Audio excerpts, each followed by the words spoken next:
Welcome, everyone, to the budget meeting, May 26th. All right, as we settle in here, we'll get started. So welcome, everyone, to the Lethbridge School Division budget meeting for the preliminary budget debate. As we get started, we do a land acknowledgement. And so I just want to acknowledge that we are on the Siksika land, land of the Métis people. And as a school board, today we're talking a lot about resources and we're talking a lot about our priorities. And I think one of the things that we think a lot about, as reflected, for example, in our assurance plan is Indigenous education and both what does Indigenous education mean for Indigenous students, but also what do we all learn from Indigenous philosophies on learning and ways of knowing. And so as we consider the budget today, I want to call on us to all consider the many things that we've learned from Indigenous neighbors, colleagues, communities, and the way that we use resources for the betterment of all. So I'll look for additions to the agenda or a motion to accept the agenda.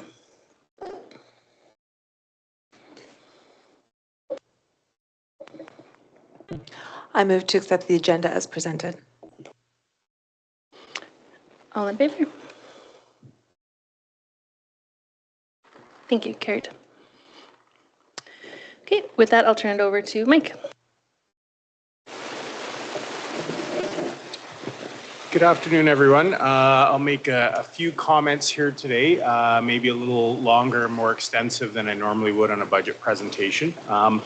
First of all, I'd just like to say thank you for all the work that's been done to from central administrators to school-based administrators throughout the organization. There's been a lot of work done. As well, also want to say thank you to the board for the ongoing conversations on this topic. As always, you ask tough questions, you advocate, and certainly that's appreciated. And just to give sort of some context, so as many folks are aware, this is a challenging budget. At the start of the budget cycle, we found ourselves in a situation where our projected expenditures were significantly higher than our available revenue. So that always creates challenges. And I'm just going to outline some of the key reasons for this, with the caveat that each school division is unique. And we're in our own situation. Some of that is related to things that are consistent across the province, and some of those things are unique to the Lethbridge School Division context. Last year, there were divisions that had to make reductions and had real staffing challenges, and we weren't in that situation, and this year presents a bit more of a challenging budget for us. So a few reasons for that. Some of the key reasons. One is that most people will be aware of is rising expenses. Expenses have been rising more rapidly than funding in education for a number of years. Certainly since COVID, we've seen increased inflation, increased expenses across the board, and this trend has continued in the 2025-26 budget. In particular, there was no increase to the base grant this year, which always presents challenges for us. That's the largest grant in our budget. It's over 55% of our budget. It mainly supports schools and staffing and classrooms, and so that certainly is a challenge when that budget doesn't increase, but expenses continue to rise. The other one is our reserves have been lessened over the last few years. So a few years ago, Alberta Education required us, all school divisions, to get under a reserve cap, and so we did have to spend some of our reserves because we were above that cap. And in the last few years, we've had to put in some reserves to balance the budget so we could maintain programming and what we have in the classroom. And then we've also got some other funding pockets that weren't renewed. So Jordan's principal funding, for example, which was funding by the federal government, about $600,000 to support students, is not available this year. So all that creates challenges. I also want to clarify some things on our enrollment. Since 2020, student enrollment has been growing. The division's been growing. So we're up about 1,000 students since September 2020, although you got to be cautious with that number because that was COVID time. So that certainly impacted the numbers. But if you look at September 2021, we're up about 678 students from that time. So we have seen consistent growth. Unfortunately, during this time, there was also the weighted moving averages in place. And so what that meant is that not every every student was fully funded the year that they came into the school, and so that created some real challenge for us. And I think it's important to acknowledge that we're pleased that the government has listened to our advocacy on that topic, and they have made adjustments to the weighted moving average this year, which is appreciated, although certainly, we would like to see every student fully funded right away, but it's definitely a step in the right direction. We continue to grow across most grades, but what we've seen the last couple years is lower numbers coming into kindergarten and grade 1 and larger groups graduating at the high school level. And so not surprisingly, that meant that our enrollment growth has slowed. This year, we're projecting relatively flat enrollment. We might be up a little bit, we might be down a little bit. And again, that's that same trend that we've been seeing where little smaller groups coming into kindergarten and grade 1 and then larger groups graduating. At this point, we do see some positive trends on our kindergarten enrollment, so that's good. It is showing, you never know until September what that enrollment's going to look like, but certainly seeing some positive trends there. And just so you're aware, given the uncertainty related to enrollment, we have approximately $2 million held back for enrollment growth. So if we get higher than projected enrollment growth, we are able to access that money. And so that's a factor in the challenges where we're at currently right now. And that money, generally speaking, we wouldn't be able to access that until the fall, until we have a better understanding of what our enrollment is. Because even over the next 3 to 4 months, there can always be changes in enrollment, and we need to just be very cautious about that. So in terms of the response to a difficult budget, there's been incredibly hard work done throughout the division to try and find efficiencies and reductions where we can, while also trying to maintain the needs of our division. That can be a pretty difficult balancing act, but some highlights: we've transferred $2.6 million from our base grant to support inclusive education, so that's above the grants that are provided by the government. We've reallocated that money. We've transferred about $1 million to support early learning, kindergarten. Again, that's moving over from the base grant to support those important programs. Our centrally allocated English as additional language funding and LST funding haven't been reduced. At the same time, we also recognize that here at the Education Centre that we do need to make reductions. If there's going to be impact in schools, there needs to be impact here at the Education Centre. And we're looking at about 10 to 12 FTE of positions at the Ed Centre that will either be reduced, that are currently vacant and will just not be filled, or we have some leaves that we wouldn't be replacing, and we'll reorganize and reshuffle the work within this office. That's obviously very important.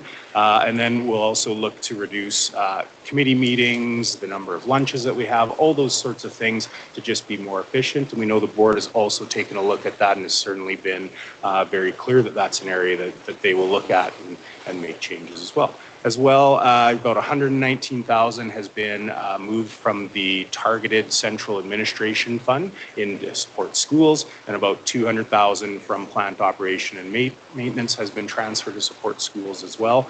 And we know that our schools are working very hard to balance their budgets, but even with these efficiencies and reductions, things still are challenging. A couple things that I also want to just clarify, because they're not obvious if you don't know all the context and nuance as we go through some of this. So when we look at elementary, you may see that there's been adjustments to elementary teaching staff. Those are due to enrollment and funding. It's not just exclusively funding, because the last few years we've had a bit of smaller groups coming in and a little bit of larger groups leaving in grade 5. Our numbers have decreased our enrollment numbers have decreased a bit in elementary, but we've tried to keep the staffing levels the same because we know how important early learning is. We're just now at the point where we don't have those reserves and we're not able to continue to provide that support. So some of those cuts are just based on a bit of right sizing for enrollment, and some of them are based on funding challenges.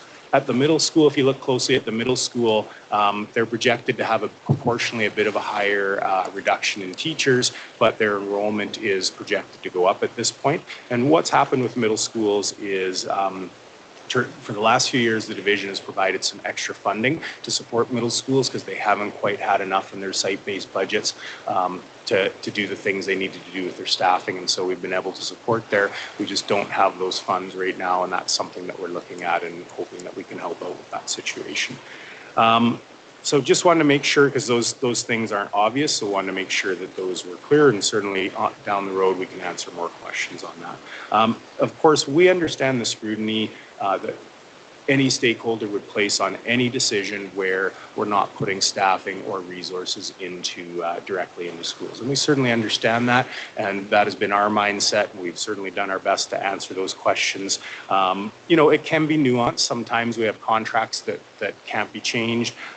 Sometimes we have positions that are externally funded, like our mental health capacity building group, and so they're going to continue to do the work that they do because they're funded from outside of the organization. So there are those types of things. Our goal is to try and limit the impact on schools in the classroom, but the reality is that's where the largest percentage of our budget is. So there will be impacts to schools, and the goal is to minimize it. So in terms of next steps, we're obviously hoping to get the budget finalized. Although there has been an extension for the deadline of submissions of budgets, it's view from operations that delaying it wouldn't be prudent at this point. It's important that we have a budget ideally approved so we can continue on with our staffing process, especially for our non-teaching staff. And of course, if there are changes to available funding, we always make adjustments as we go along. We're obviously going to continue to advocate for additional funding from the government, and it should be noted that the government has been willing to listen to our feedback. They have asked for feedback, and we've certainly provided that, and we've certainly had a listening ear. We know they are navigating some uncertain times as well. And just a reminder, a budget is a snapshot. It's a plan. It's a snapshot in time, and there are going to be changes to the budget. What that'll look like even after it's approved, every year we have changes. So for example, the transportation budget often doesn't get finalized until November or December because they have to determine ridership and a whole bunch of things. Of course, enrollment impacts the budget as well. So you may have different numbers than you thought that you had in the spring in terms of enrollment, and that impacts your budget. And then of course, right now where we're at, there are some additional efficiencies and reductions that we need to find if nothing changes in terms of enrollment and in terms of funding. So just a couple things to share and some positives. Again, we're hopeful that kindergarten enrollment will return. That's certainly what our demographic software tells us, that we are going to experience an uptick back in those enrollments in the earlier grades. This is just sort of a temporary dip. We continue to retain our students across grades, and we certainly monitor from, if the grade 2 group going to next year's grade 3, are they increasing, decreasing? And generally speaking, we're seeing increases across the board there, which is really positive. And then, we continue to do our best to invest in inclusive ed, early learning, $2.6 million for inclusive ed, and $1 million for early learning. So hopefully all that has an impact, but we realize there are many complexities in classrooms that schools are dealing with. And then the last thing I think I want to say is we know these are tough times. We know this is impacting our schools and our staff. We know that impact is real. We're going to continue to work really hard to limit that impact, but there will be an impact. But regardless, we continue to have an outstanding school division, and we're going to continue to do our absolute best to serve all of our students. And I just want to say how much I appreciate the dedication of our staff, the work that you do to continue to support our school communities, especially during a challenging time. So that's it for me, and thank you for allowing me to share a few thoughts as we navigate this process. Appreciate it. Thank you, Mike. I appreciate it. So then we're going to move to the review of feedback from the public budget presentation from Director of Finance, Avis Calber.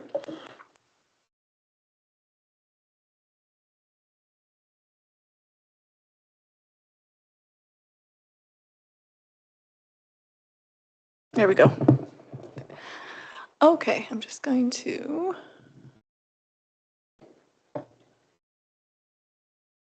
Can you see it on your screen? I just want to go to the survey results tab. Perfect. Awesome. Thank you. Okay, so there was a total of over 200 views of the 25-26 preliminary budget video since Tuesday, with survey results coming in until 12 o'clock today. We had 58 survey responses. 45 were parents, 10 were staff members, and 3 were community members. For context, there were 21 responses last year for the 24-25 preliminary budget and 8 in the 23-24 preliminary budget. Of those submissions, 24 ranked the preliminary budget presentation as poor, 11 said average, and 20 said excellent. Of those submissions, when asked about given the provincial funding framework, how would you rate this year's budget? 36 said poor, 7 said average, and 14 said excellent. Lastly, of those submissions, when asked, how would you rate this year's budget allocation of program funding? 35 said poor, 12 said average, and 9 said excellent. Of those 58 responses, 39 left qualitative written comments. The main themes were concerned about cuts to staffing, which are valid.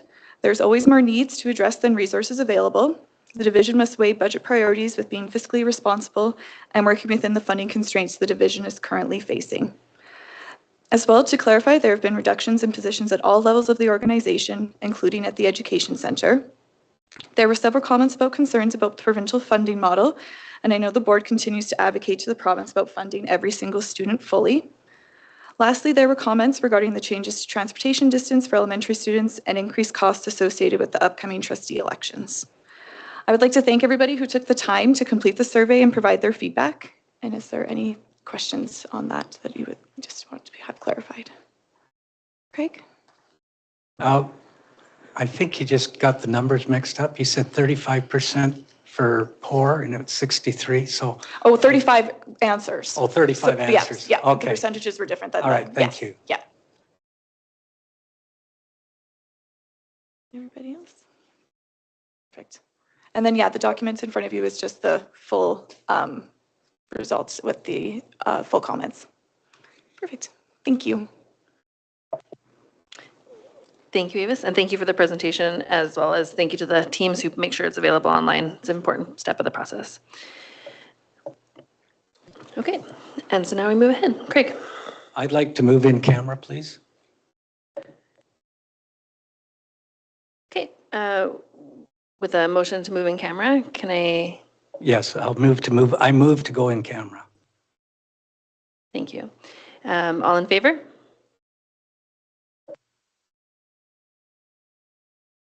Do we have a reason to move in camera?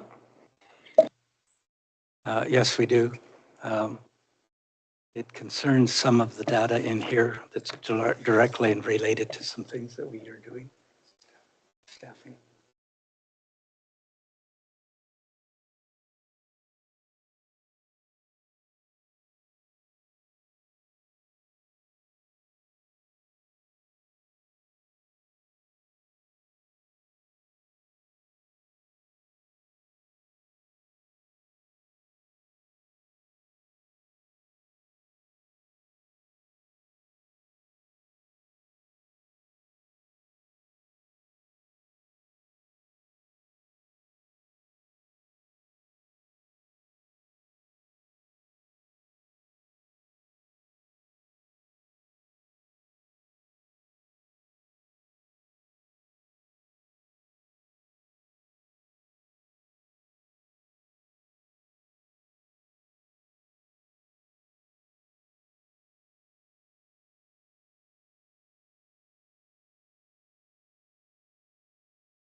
Okay, welcome back out of camera. Thank you to the public for the opportunity for us to speak about items which impact individuals in a more confidential way to protect that.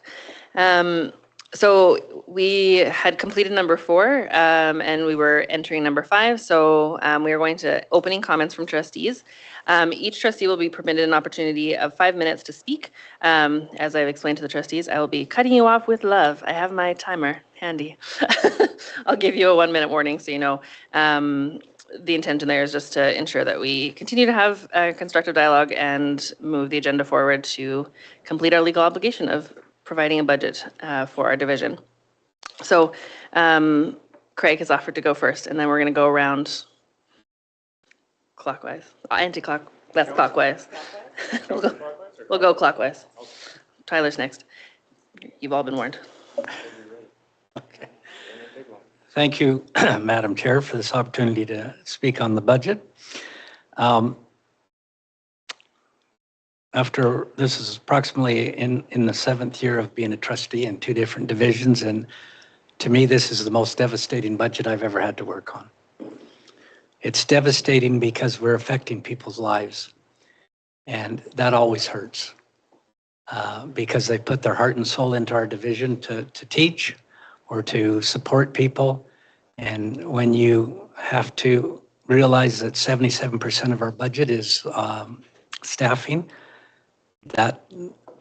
that's no other way that we can sometimes get a balanced budget, which is very hurtful.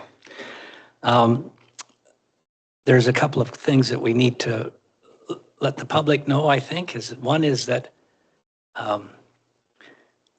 some of the costs are beyond our control. Since we pay for the benefits with ASABP, they've continually raised their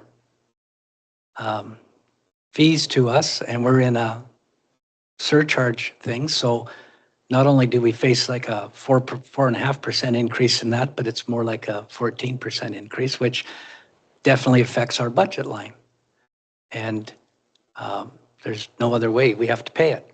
And we have to make sure that our staff is healthy and that their well-being is taken care of, but it does put an additional cost to us.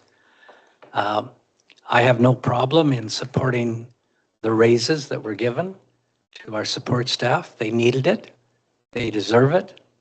It would be nice maybe if you could give them a little more, and eventually we will see a teacher settlement whenever, and I don't begrudge any of their salary increases either. I think my biggest concern is that throughout the year, throughout these years, we've been told kind of what we can offer, but there's been no real substantial help from the provincial government to cover these wage increases. And that means that we have to take out of our surplus.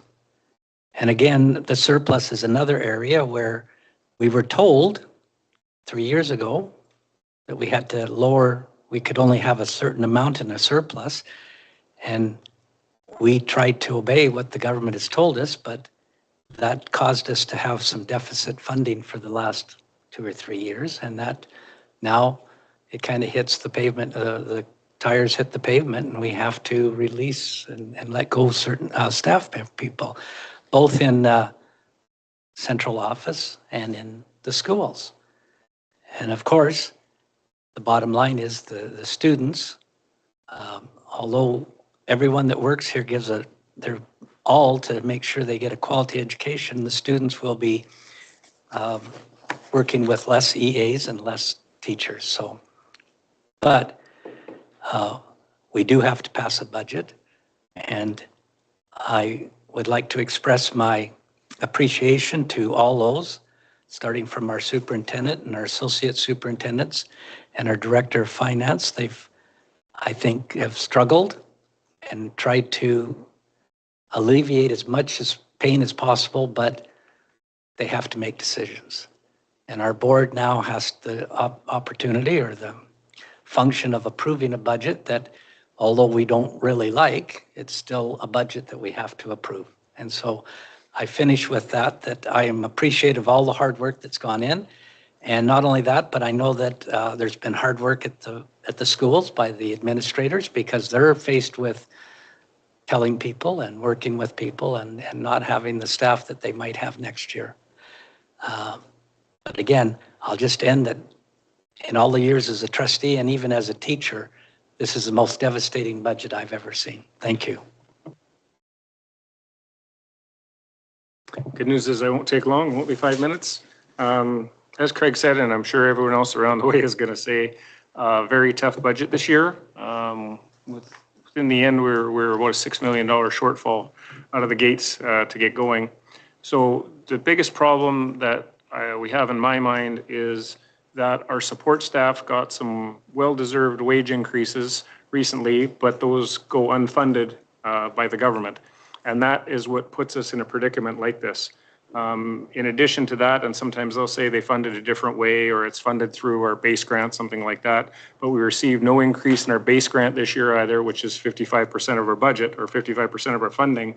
So when we don't get the funds in order to be able to pay our staff and give them raises they so deserve, we end up running into a lot of problems, which as we go around the table, I'm sure you'll hear about a lot of those and a lot of the shortfalls, but yeah, just an unfortunate situation that we're in. And again, I think that our budgeting staff have done an amazing job trying to figure out how to get through this and done the best we could. So that's it. Thank you. Good afternoon. The budget we will debate today is a tough one. Money is tight and we need to tighten our belt. But why is money tight? Since 2022-2023 school year, we have increased in $14 million in our budget. We've increased by over 300 students in this time. Since our last year's budget, there has been a lot of work that has gone into this year's budget, with many meetings and many sessions of number crunching done by staff. The process has included more time with the board along the way. I know I can appreciate the time and effort it has taken to come up with the draft budget that was presented last week to the public. It's been hard to manage the tough words of cuts of 25 plus FTEs of teachers. Tough to know that we will lose 12 and a half EAs due to the funding changes to Jordan's principal. My words last year included words about inclusion and supports and the necessity to provide the needed supports for all students for them to receive an education. And that as trustees, it is our responsibility to ensure those supports are there. I know it was tough to make it happen, but for the most part, we will not lose our EAs, FTEs, and those positions will remain stable. This is an incredible step in the right direction. It is great to know that the support staff, after much negotiating, have increases to salaries, bringing them closer to being able to make a living wage. We still have work to do on this front and more advocacy, but we'll take a small win where we can. Where do we see the big hit is for the classroom teachers. With a small decrease of 16 students across the division, but we are losing 25 teachers. That concerns me. It concerns the people I am elected to represent. I hear that this is to help to right-size the numbers from the last few years. But if we look at the last few years, we have increased our budget by $14 million in 3 years. That's nearly $5 million each of those years. We have increased over 300 students in that time. What I hear from people I have met with over the last year and especially over the last month as bits of the budget have gone out to staff and then out to the public is why are the cuts so heavy to the classroom? We need to be planning for a future of growth, not giving more reason for people to look elsewhere to receive public money for their students to be educated. Cuts to the classroom like this doesn't encourage growth in our division. We see the numbers rising in the other division in our city. We hear of potential charter schools in our city. We need to address and have a plan for continued growth. I do not, and neither do many I speak to, feel that this budget will drive our numbers up and will do the opposite and have us sitting here next year with a larger declining enrollment. Our students and our families need to see themselves within our schools with reasonable class sizes, with supported classrooms, and with programming that supports their needs, even with potential variety of specializations like sports academy and STEM schools, etc. In this time when teachers in the province have voted against a potential agreement for a variety of reasons, we need to believe that one of those concerns is complexity in the classroom and class sizes. With this draft budget, we are not demonstrating that we hear the cries of our teaching staff when we are cutting plus 25 FTEs to their classrooms. I hear that we need to right size, so maybe we do need to right size our classes, but at the same time, we need to look at what else we should be right sizing. I have heard loud and clear that right sizing needs to occur in the centralized services as well, and that we need to tighten the belt across the entire division to areas and things, not just in people. I know many trustees around the table often hear, it's almost like a swear word, is about lunches, which may sound frivolous of an area to touch, but what I have heard is when our home budgets are tight, we cut out the extras or slim them down, and we need to do the same for our division. We also need to look at inefficiencies, duplicating services, staying in our lane. In wrapping up, I believe today we can still have the conversations and public debate of where we can right size across our whole division. The people we represent have lots to say about our budget, and we owe it to them to have them hear us today, that we listen to each other, listen to the responses we get, and make some changes if we are able, so that the cuts don't feel like they are just from the classroom. I have said it over and over again that we need to tell our story, we need to tell of the successes, and right now we need to tell our story of the struggles. We need to talk about the importance of having teachers in our classrooms. We need to tell our story of needing increases to staffing, both our CUPEs as well as our ATA members being funded in provincial budgets. We need to tell our story of what we see for the future of our division. We all sit here because we were elected by people who wanted us to represent them. Let's make sure that is who we represent as we debate this budget today. Thank you. Thank you for the opportunity. Recognizing that it is such a challenging budget, I so appreciate all the ways our superintendent, executive council, budget committee administrators, and AVIS have worked to balance it. I so appreciate KinderCare continuing with 2 programs to give it a chance to thrive and get kindergarten children back to our amazing division because they are our lifeblood. I appreciate that you didn't look only to classroom staff to reduce, but also looked at all aspects of the division, including the Ed Center. And please know that reducing division staff brings me great sadness. Hearing our experienced Christine Lee say it's the hardest budget we've ever been given in her 26 years here at the division is very telling. It's not the budget any of us wanted to leave our term as board members on.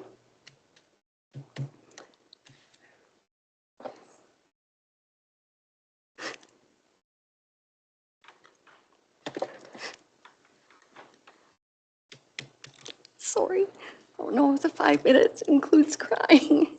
Sorry.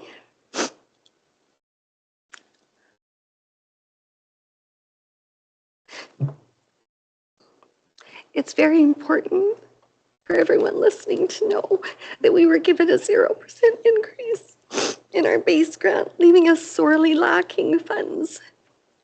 Even our fall election will cost $120,000 because this province suddenly does not trust vote counting machines and wants them hand counted. So instead of it costing $20,000, it will cost $120,000. And even though there were some gains with the weighted moving average, something we had really advocated for, the new AEM funding still does not fund all students. Sorry. How does this translate for our division? When 77% of our budget is our wonderful division staff, the impact is real.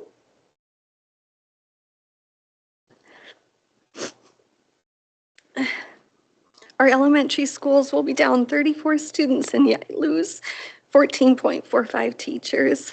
Our middle schools will be up 122 students and yet lose 9.73 teachers.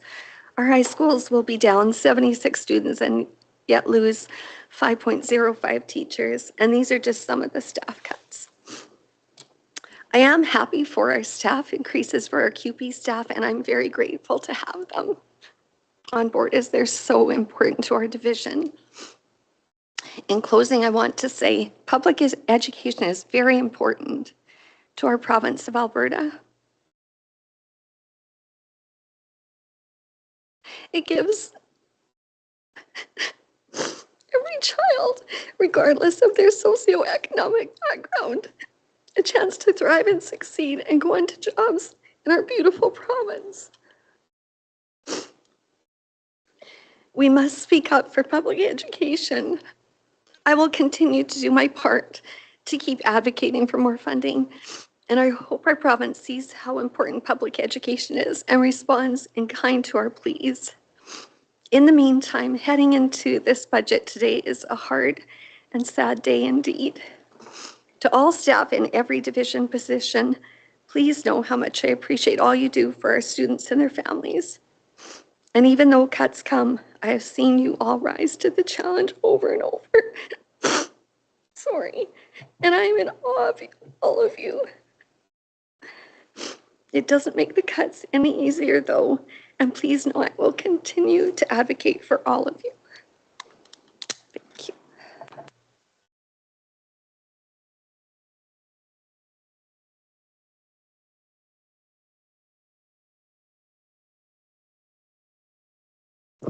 Thank you, Andrea, and fellow trustees for your words and for your celebration of the work that is being done in our division and acknowledgement of the challenges that we are facing, particularly this year, more than, as it's been said, more than ever. It is a very, very challenging position to be in, to be making these decisions and to be collaborating to understand if the decisions and sacrifices being made are the right ones to make, and to identify what will best support our classrooms and our students and the values that we as a division and as a board stand for, and the learning that we hope to accomplish and that we hope to support and that we love to celebrate. I appreciate the acknowledgement of some of the challenges we faced this year, as well as some of the celebrations. It certainly is a positive thing for us to know that some of our employees will be receiving compensation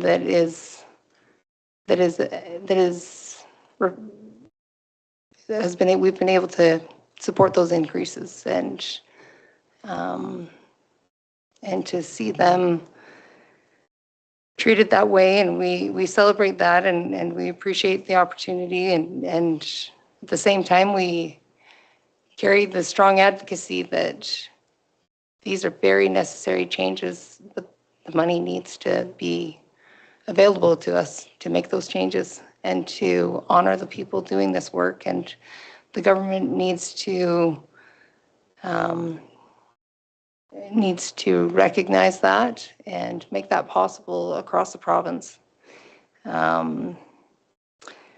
We have challenges as decisions have been made and then remade concerning transportation, and that causes challenges for our families again this year as the adjustments are, we've gone back and forth on who can ride the bus and who can't, and as we've tried to fund those things, it's caused challenges for us as well, and it's our intention to have consistency and a sense of security for our students and our families, and that's a challenge that we are trying to navigate and that we continue to advocate with the government on as well. We appreciate a change away from the weighted moving average. Our new system of being funded is an improvement. It is not perfect, and we still have challenges associated, but we appreciate the receptiveness to our advocacy on that. There's challenges in this budget. There's hard decisions that have been made, and some decisions that are difficult for me to support. But that being said, I very much respect and appreciate the work that is being done on this budget, that has been done, and those doing that work.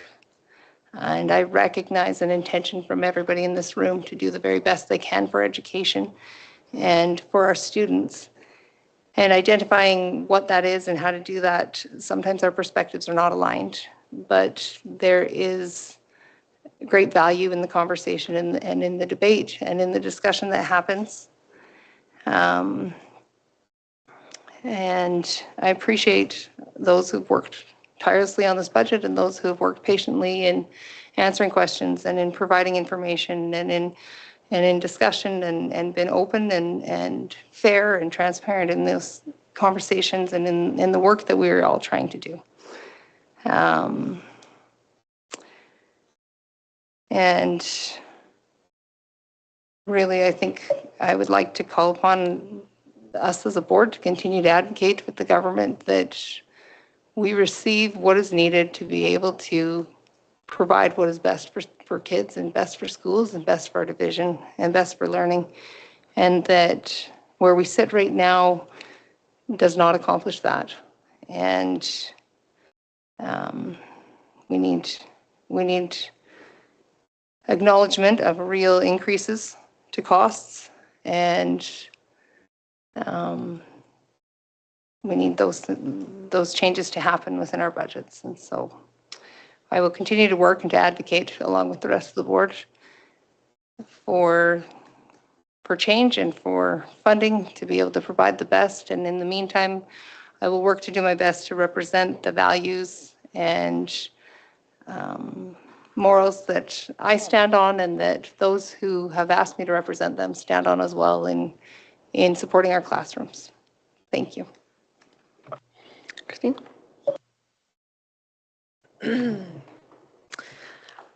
I believe that every child has the right to an education that provides opportunity for growth, support, and success.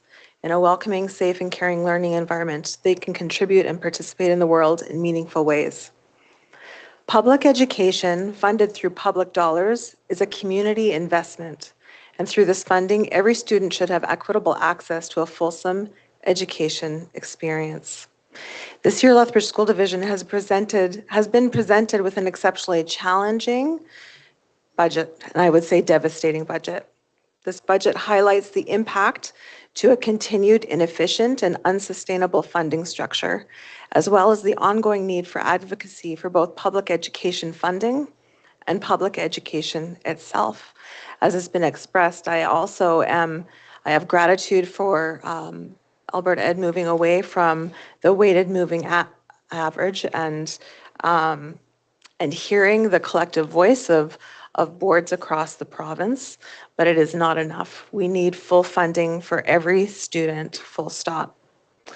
With continual increases to costs of services and supports, including steep increases to insurance and benefit costs, no increase to the base grant, and inadequate funding to classroom complexity, transportation, technology, Indigenous services and support, English language learner support, and mental health services and supports, difficult decisions have needed to be made.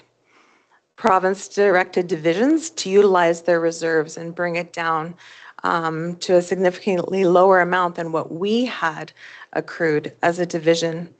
And in doing so, we have lost the cushion and the ability to be flexible and nimble to provide the services that we aren't funded for by the government to our students and to our staff community. Departments have worked diligently to meet the budget with the goal that in class and essential supports would be protected. So first, I would just like to extend thanks to our executive team, as well as Director of Finance, Avis de Kelver, for your systemic leadership through this year's budget process. I would also like to thank the team leads and the division administrators for your work in finding efficiencies while minimizing impact to classrooms and students. It is not perfect, but we all know humans are impacted. They have been impacted and they will be impacted. And I know the conversations held already have not been easy, and I know that there are challenging conversations ahead. To those being impacted by this budget, this is not, as a board and as an executive team, the direction that we want to go in. We want to have staffing efficient to serve our students. We want to have full services to support students' education journey, support inclusion, support learning, support well-being. That is what we want. I'd like to thank all those who were engaged with the budget development process. We had 387 answer the online survey, and the survey results reflect a collective reaction to provincial funding as being poor, as well as the sharing of collective themes that have been held in conversation amongst our board. And that's classroom complexity, funding resources and allocations, support for teachers and staff, government and policy criticism, and the focus on student wellness and learning. We've just come out of bargaining with our 2 QP union groups, essential staff members that are truly part of the backbone of what makes our division what it is and gives our division strength and supports students. At the table, we did express the challenge of being able to afford the funding to put into the mandated raises, but we did it because it is the right thing to do. We support our staff members. In the budget presented, items that I am appreciating are increased kindergarten enrollment. That is an encouraging movement. I am appreciating the continued investment into early learning, into inclusive education, into the evergreen of our technology, creativity and reductions in efficiency within our Ed Center, and continued conversation for board reductions to find efficiencies, because we are part of the conversation as well. And so in conclusion, I challenge the board. I appreciate the board for holding the hard conversations around this budget. And I believe moving forward with this budget isn't saying that we are excited about it, but I think it's our fiscal responsibility to work within the constraints and allow our operation team to move forward with their work. Thank you. Thank you all. So for me, I'm just going to speak about a couple things, and then I'll move into some process pieces. I want to remind us today that our work here is a debate about what we will provide as a budget. Our requirement and our legal obligation as governors is to provide a budget. I know that we've all found this process very challenging. We're all very strong advocates for public education, and we all have many priorities and goals, both within the governance group and the operations team. Every person in the system has an opinion on public education, as they should. It's a public good, and it's for all of us, by all of us. I want to reassure maybe myself, and maybe it'll bring solace to others, that votes on each portion of the budget is not necessarily seeking a vote that says we wholeheartedly agree with or find no challenges with the motion in front of us. I have found this very challenging as a governor, to say yes to something I don't like. I'm used to working in a community where consensus can usually be found, where we can usually make something work, and we can usually have our voices heard.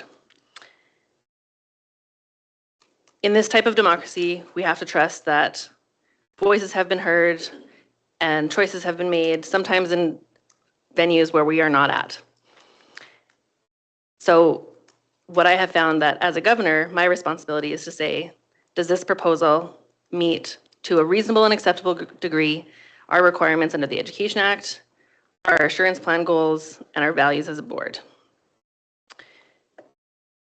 Can I understand enough to explain and have a conversation with someone who feels that their story wasn't part of this? When I feel confident that all the stories have been heard as best we can every single day. When I get to thinking about public education, the other small reassurance I have is that public education has always been a collective effort, and it's always been one of the areas of struggle and advocacy among our communities. Publicly funded education started in the late 1800s in Edmonton for Alberta, and in just 5 generations, we're now sitting down to discuss budgets of $150 million. This is remarkable. As a community organizer who's sometimes not that effective, this is really good. It tells us that the fight for public education has had many wins. And right now, we are the ones who are called to do this work. Our board over this term has not been perfect. We have made challenging decisions. We have had challenging processes. We've done our very best. But sometimes as new people, we have made choices that, with full transparency, have contributed to where we are today. We, as a board, have not done this work alone, and alongside our operations team, we have learned so much. So with that, I want to say thank you so much to our superintendent, our associate superintendents, all the staff in every school facility and school program across our community. I have learned so much, and we have tried to reflect this here. I also want to acknowledge that we don't do any of this alone. The well-being and successful learning of young people happens in schools, for sure. But it also happens in the programs after school. It happens at home. It happens in the field outside of the school that we have lovingly tended, that has allowed play right after school all through the summer. I want to thank our community partners who have been alongside us and appreciate in advance your support for these changes in the coming year. And as we've heard many calls for the continued advocacy for funding of public education, I want us to also consider to keep our call very wide. Public services are underfunded, public education among them. Public services are required to continue the well-being of our community and to allow every student the opportunity that we want for them. So we think of our healthcare workers, we think of our municipal support providers, we think of all of our community partners who have been alongside of us, and I would encourage us all to keep that broad, open mind as we think about our call for the well-being of our students. So now I'll get off my soapbox about public services and bring us to our budget. Thank you all for your time.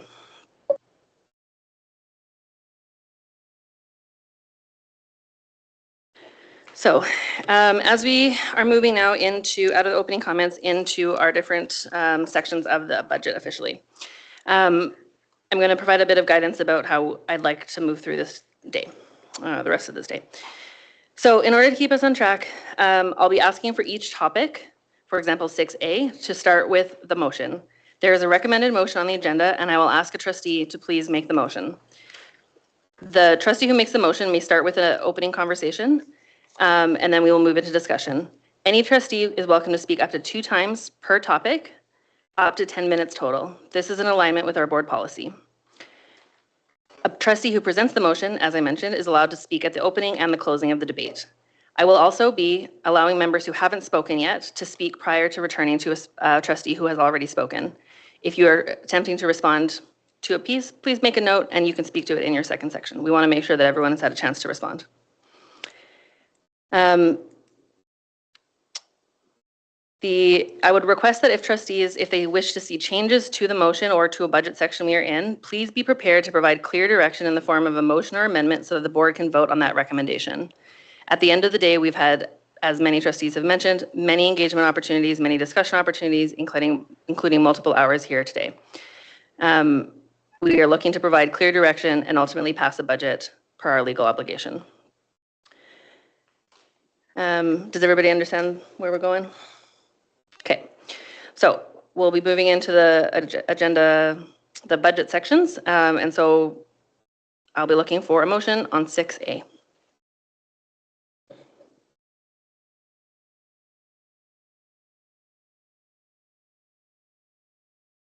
Anybody want to go? Go ahead, Jenny. I have a different motion to propose. Do you want that one? Tell me the process here. Does that one need to be made or can I make my own? If there is a motion related to fees, I welcome a motion related to 6A, fees. Perfect.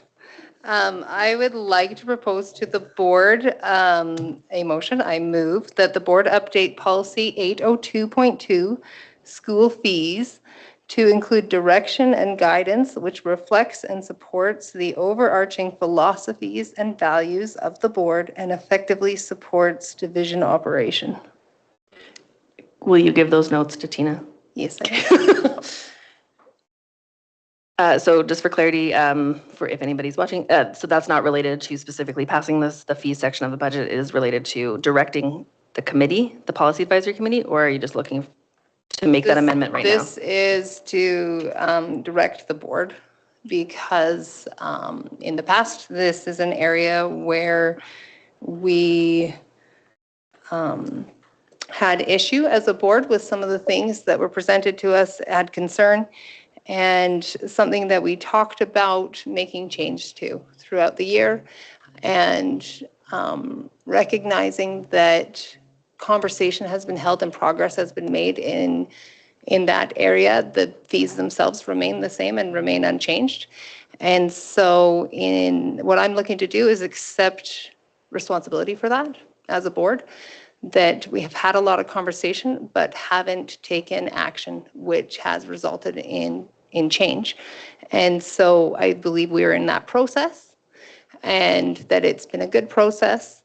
And I believe that it is our responsibility to see that process onto its next steps. And to me, that would be, we need to update our policy. We need to establish what are our overarching philosophies here. What guidance are we asking our schools and our operations to strive to meet? And right now, that's a lot of conversation, and it belongs in policy, and it belongs in a space that can be referred to and held up against to know if somebody is on track or not. And so what I'm looking to accomplish is for our board to commit to doing that work and to making those changes and to engaging in that work. So. Okay, so there's a motion on the table to direct the board to review the policy. I mean, it was fancier And wording it was than much that. fancier. Yeah, it was much fancier. We like it. Good. Discussion on the motion on the table. Craig. Just a question. If we pass that motion, it doesn't affect this year's fee revenue, correct? Okay. At this point, the policy is not amended, so the policy stands. Yeah. Seeing no discussion.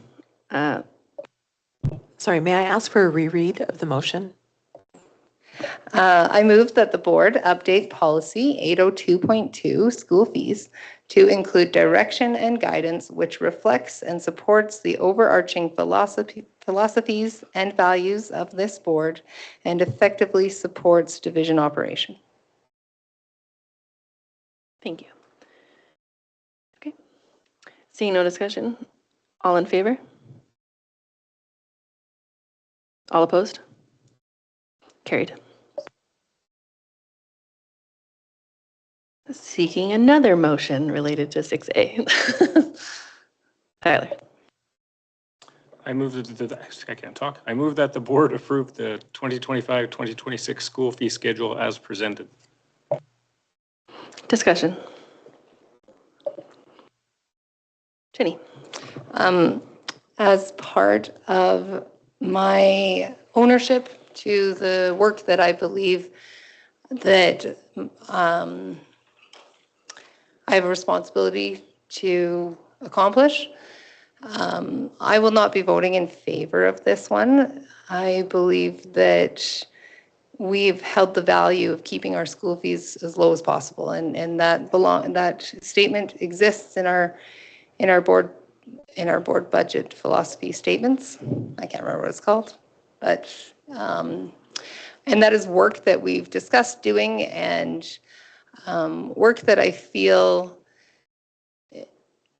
needs to be accomplished, and because it is at this time still in process, I'm going to be voting accordingly.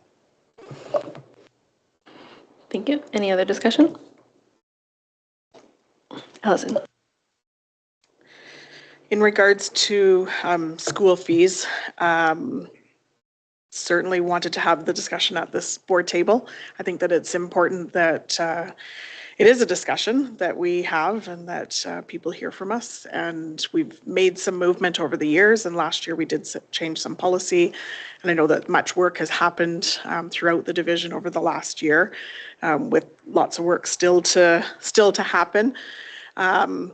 Certainly a concern of mine still exists in that the pieces that are a basic education, that are requirements that are needed to graduate. I do not believe that a student should be required to pay for, such as physical education at the grade 10 level. That's a requirement to get a high school diploma. That is not something that should be a barrier to families. And I know and understand that we have other methods and ways to be able to help support families that can't afford it, but at the same time, I don't believe that if we are a public institution offering students a public education, this is a basic fee that we should not be requiring anybody to pay for at all. So I think that at this point, I certainly welcome to hear from other trustees. I'm open to hearing and having debate at this table on this, but at this moment, I would be joining Jenny in not approving the school fees at this point. I do have a lot of concerns as well in regards to we have policy on the books that states that we will have school fees available and posted to website prior to parents registering their students for school. And that is extremely concerning to me that I think at this point, the majority of all of our students have already registered within our division. I could be inaccurate that not all of them have, but I do believe a majority of students and families have already registered their students. I do think out of respect of families, knowing and understanding what they are registering their students for, is that we pass our school fees according to policy, which is to be done prior to registration. So that is certainly a concern that I hope that we're able to accomplish next year, in that school fees are passed prior to registration so that parents know what they are signing up for when they're choosing electives and options for their students, that they know what's going to be facing them and what they can afford and not afford for their students enrolling in our school division. So that's all I have to say at this point, but I certainly welcome any comments to convince me otherwise. Thank you. Any other discussion? Andrea. I do appreciate all the learning that I've had over the last 3 years around school fees. I too was hoping for less disparity among schools, but Craig, you've pointed out that children play in different leagues and go different distances, so I appreciated learning about that. The concern around paying for classes that children need to graduate, I know Christina, you talked about that phys ed, for example, even if the fee is not paid, it allows children to go rock climbing, but they do not leave the other children out, and I very much appreciate that. And I just hope that over the years we can move to have the fees ready for parents so that they know. And I do appreciate all the feedback that you have taken back to administrators, looking at the fees and hearing our concerns and trying to stay within that 5%, because that was, I think that was a good change that we made. And so given all of that, I will support this because I know that admin are working hard to make sure all students can partake given the fees. Thank you. Craig, and then Christine. I do believe that we still need lots to work to do towards it. In my previous life, one of the things that made it very difficult for schools was the micromanaging of a former provincial government on fees, where if you didn't put them down at the start of the year, you couldn't add to them. And that really restricts what a school can do. So I want to make sure that we don't micromanage fees. But I think we really need to look at, and when the board looks at it, as far as our policy that we just adopted, that we take a look at basic fees and we take a look at optional fees separately and not all together. And that gets, when you get a stack of papers and all those lines, even with better eyes, I have trouble figuring it all out. So I think we just need better information. We need to understand if the basic fees are against the regulations of the government. And if they're not, then what can we do to alleviate some of those pressures for parents? Because the government gives us regulations in the Ed Act. And I do believe that they've allowed us to charge for those certain fees. But I would like to just look separately at these fees and then look at each school, like especially high school and middle school that have sports teams and extracurricular things. We have to look at exactly what they're providing for the students and is the value there. And I do believe that and I can just speak for the high school, I've had parents that have come up to me and they feel the fees that they've paid at one school, which is a lot more than another, was well worth it. And they don't want to see it touched. They would rather continue to pay it because they know that their kids are getting excellent coaching and they're getting excellent competition. And of course, every sports team wants to win a provincial. So I will probably vote in favor of this unless there's some other information. But I do appreciate the fact that Jenny brought up a motion before this, that we have to really start looking at it a lot more definitively and sooner. And hopefully we can start that in September, and a new board in November will continue that work. Thank you. At last year's budget, we had a pretty fulsome conversation around school fees, and we directed our operations team to align practice with regulation, and a lot of that work was done. We've been given the answers of how those changes to the system between schools and ed centers and communications and parents has been updated. I also appreciate the motion put forward by Trustee Steed. I think it was an error on this board to not be directing our superintendent through motion on this. We had a lot of circular conversations. We knew that we wanted a philosophical shift or wanted to have our philosophy of fees heard louder, but we as a board really did fail to go through the appropriate process. So to me, we are in error of this to not follow through. And I think because of that, I don't believe it would be right to vote down the fee schedule because of the error of our process. Our team has done what they've been asked and directed to do through motion and through policy that is in regulation. I think moving forward, certainly there's lots of debate to have around the philosophy and what we want fees to look like, and what should be given fees, what shouldn't be given fees.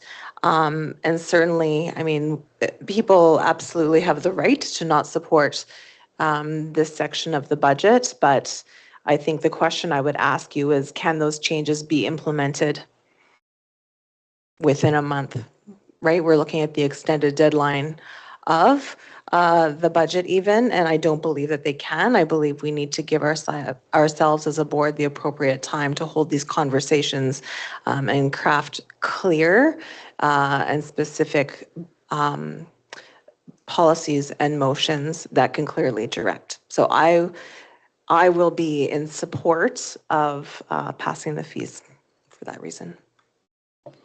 Thank you. Okay. Any further conversation? All right, so the motion is on the table. I'll call for a vote. Oh yeah, you got, oh, see, this is the privilege you get if you make the motion. Good. Yeah, see, I get a privilege to close. Yeah, we talk about fees all the time. We talk about fees every year. We've talked about it a lot. We gave direction last year, and I think there's been some significantly positive movement in the fees, in the way that operations has done it, which I am thankful for. And I do agree there's more work to do. I agree with Allison when it comes to basic graduation. It's hard to charge fees for those type of courses to get through. And for myself, I struggle when one high school has a different fee for the same program as another one, or a middle school or an elementary. I would really love to see those aligned. However, there are always, like Craig explained before, there are always some differences and okay, well, what division are you in and all the different things. But anyways, in short, I think we've given good direction to operations in regard to this, and we're headed in the right direction. And I do believe we will get there. And it's like Christine Light said, there's the timeline on this, there's hundreds and hundreds of fees, and it's pretty hard to work that out today.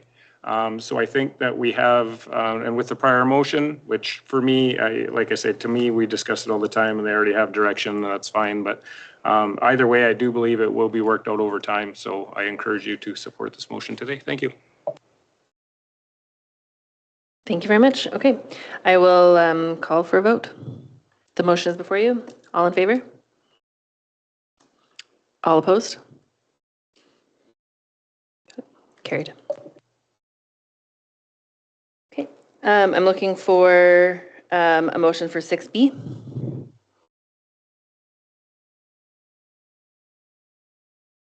This is the big one. You get extra time if you do it. Hey, Tyler's on it. Okay, I move that the board approve the revenues and use of one-time reserves for the 2025-2026 budget as per page 27 as presented. Okay. Avis? So just a reminder, there's just some highlights. Student enrollment is the single most significant factor in determining the division's funding. For 25-26, the enrollment is expected to be flat or even slightly decreased from the prior year. The Alberta government has changed the 3-year weighted moving average to a 2-year adjusted enrollment method. While this funding is a step in the right direction, it still does not fund every single student the division receives, or supports it a year, sorry. As well, while some grants received rate increases, the base grant, which is the division's most flexible and largest at 55% of the total revenue, did not. This is resulting in the division's expenses outpacing its revenue. Thank you. Okay, I'm looking for a discussion on revenues and reserves. Can I get a couple of questions for clarification? If we look at the top of school and facilities, there's a new budget line, rural O&M allocation. Now, we didn't have that last year, and I'm just wondering, where's that coming from?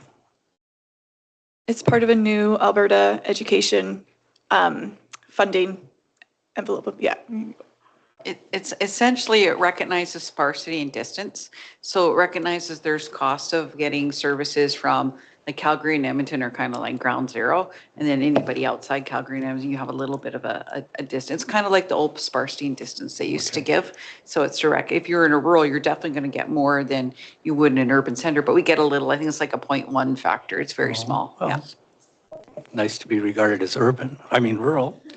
And the second question I have is under other provincial revenue.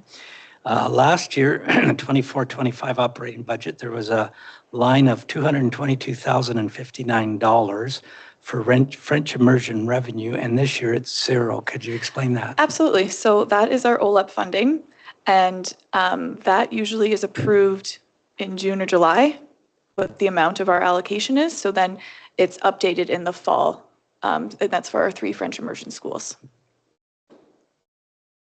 So what was the first part? It was kind of what So funding? it's French immersion funding through the provincial government, but with an agreement with the federal government. So they don't approve, like, so for 25-26, the funding hasn't been approved yet. So it'll be added if and when it is, most likely will be, usually June, July, they approve it and they send us our allocation. So come September, when we do our September 30th budget update, it'll be included in there. So my understanding then is that would be an extra 222,000, somewhere around there. Yeah, that we would be getting. Like in the last 4 years, it's fluctuated from 180 to 250. So it's kind of hard to guesstimate where we're going to land, but it'll likely be around there. Okay. Last year, like from 23-24 to 24-25, it went down slightly.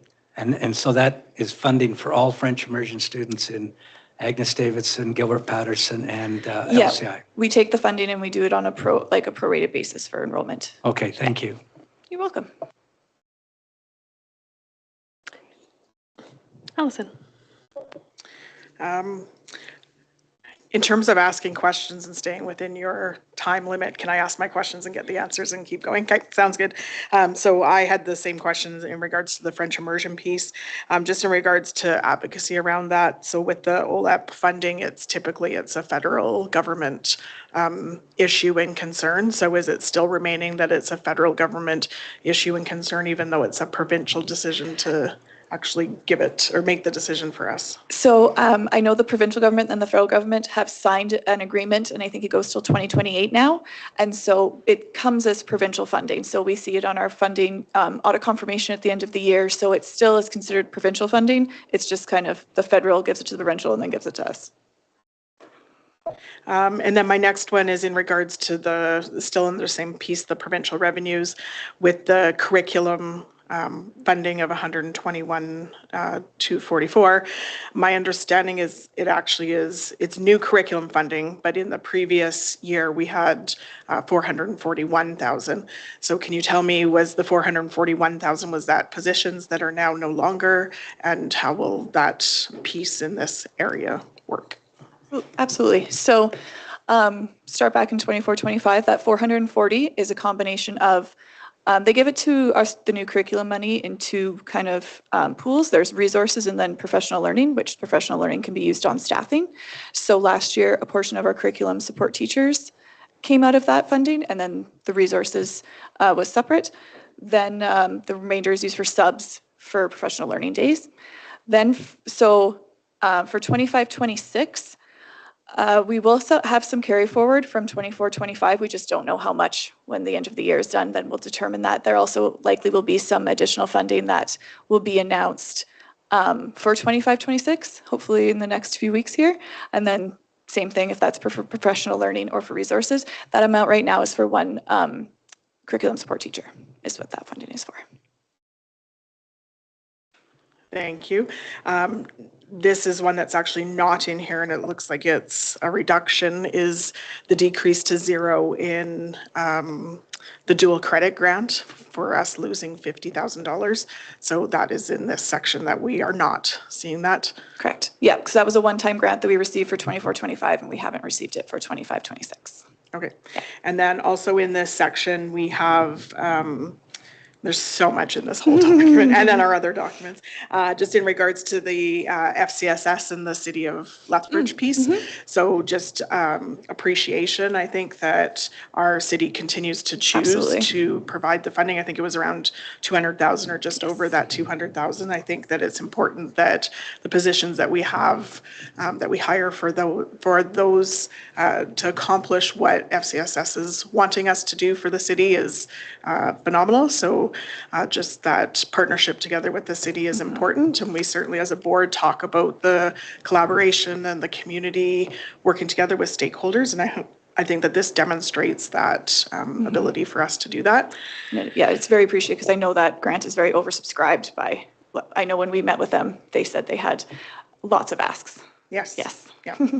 And then I know we've had conversation in regards to our psychologists, SLPs, speech language pathologists, as well as occupational therapists.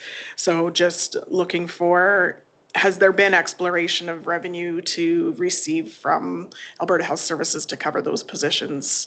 And what would that look like in the future for us to be seeking some funding or revenue for those positions from other government departments? Yeah, I don't know if that's ever been looked at in the past for any agreements.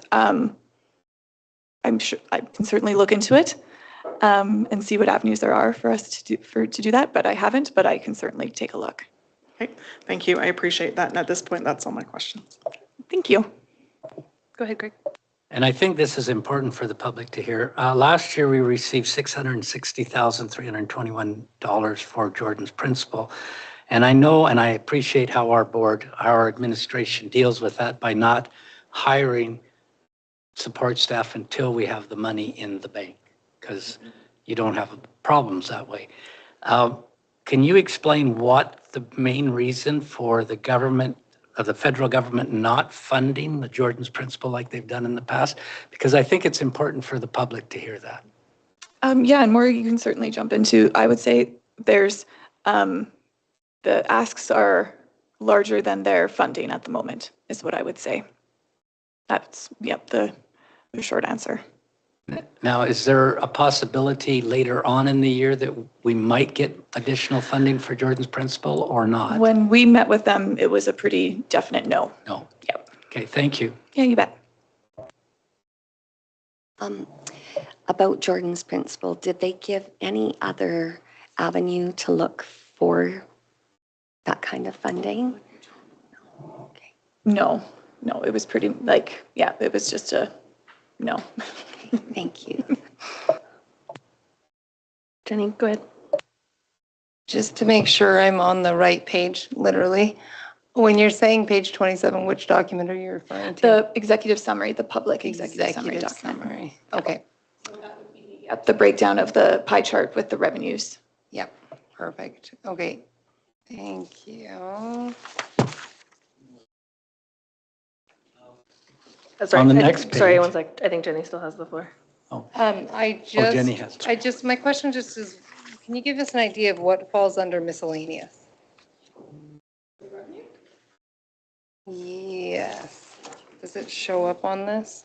Do you mean other revenues?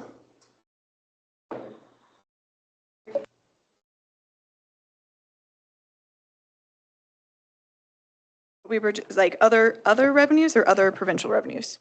So other provincial revenues we just chatted about. Then the other revenues, let me grab my other documents. Answer that. Well, I've got it open here. So our other revenues includes donation fees, fundraising. So that's related to school generated funds that are in there. Those are, and then there's optional course fees, early education fees, international student tuition fees, interest and rental revenue are also included. Yeah. It's a little bit of a catch-all. Craig's last one. Yes, and I promise. Fundraising revenue on the last page of the revenue, that pertains to fundraising by schools? Correct, that's all school generated funds. But it has to be part of our budget because. Yes, it's still at the end of the day, part of the divisions. But it's up to the schools to spend it. Correct. Right. Okay, any other discussion or questions? Okay, Tyler gets the closing privilege.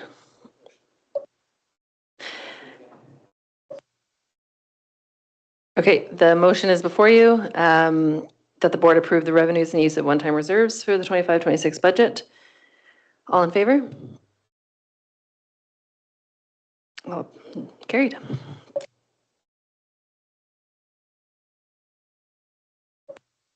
I'm doing my little Avis check marks as we go down the list. Okay, now I'm looking for, we're going to be moving into expenditures and transfers. Per the agenda, overall expenditures and transfers for the division are outlined on page 28 of, I assume this is also the budget executive summary, the public document on page 28. We will have 5 sections and we'll have Avis. Maybe Avis, I'll just have you explain first and then I'll call for the motion, okay? So division's expenses are broken into 5 main areas: instruction, administration, plant operations, maintenance, transportation, and capital debt services. I can go, when we go to each section, I can say my little spiel if that works. Perfect. Okay, so I'm looking for 7A, a motion. This was deferred from the April 29th, so I think it just means we're already on the table because it's here.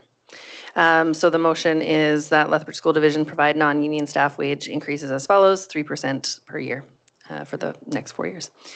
Oh, sorry. For September 1st, 2024 through September 1st, 2027. Discussion.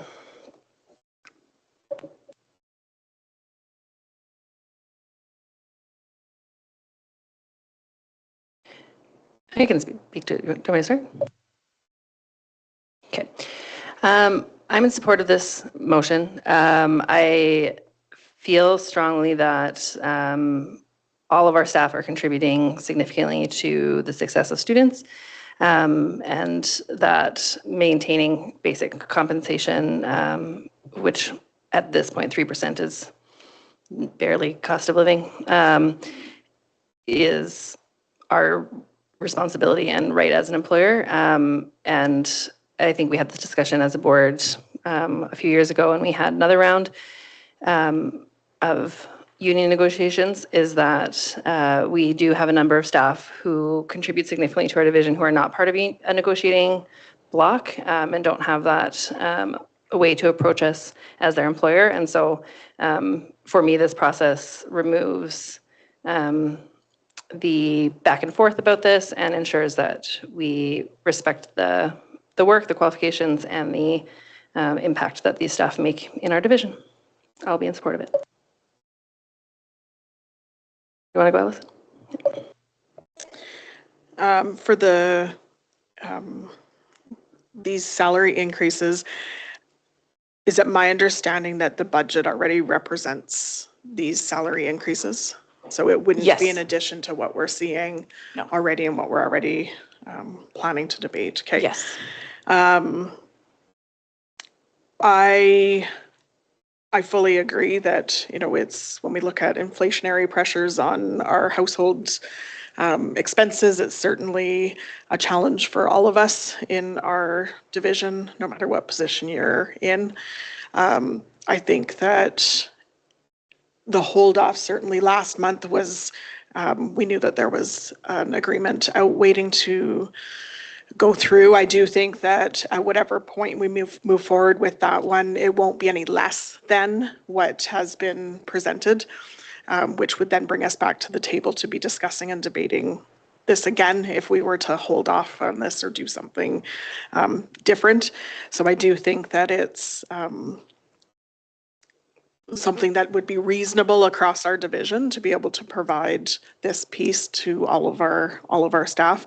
I do certainly, you know, my comments that I had at the beginning, that I think that we still have lots of changes that we need to make within a budget, but I don't think that the salary increases or not to do this is the place to be making or not making. So at this moment in time, I will be saying yes to these, but I do think that there's other work that we need to do on our budget as a whole, and that this is about inflation for what people are experiencing in their own homes, as well as what is happening across our entire division for our other employee groups. So thank you. Thank you. Any other discussion? Craig. I would just echo Allison's comments. I do believe that if you look across the province, just about everybody, QP staff got about the same kind of raise all the way across the province in most areas. Hopefully the teachers will settle soon, and I don't think it'll be any lower than that, than what we're offering. I think it's just fair that everybody gets treated equally, even though there's a difference in wage in your earnings, but it's still telling everyone that we want everyone to, the well-being of everyone is that we're concerned, and we want them to be treated as well as we can possibly treat them. And so I think that's important to do this. I agree with Allison too, as there's still some areas that we can work on to improve the budget over the when we get to doing it next year, and that to find some savings, but I will support this. Thank you. Any other discussion? Seeing none, the motion is on the table. All in favor? Passed. What's the word? Carried. Lost my train of thought. Okay. Looking for a motion on 7B.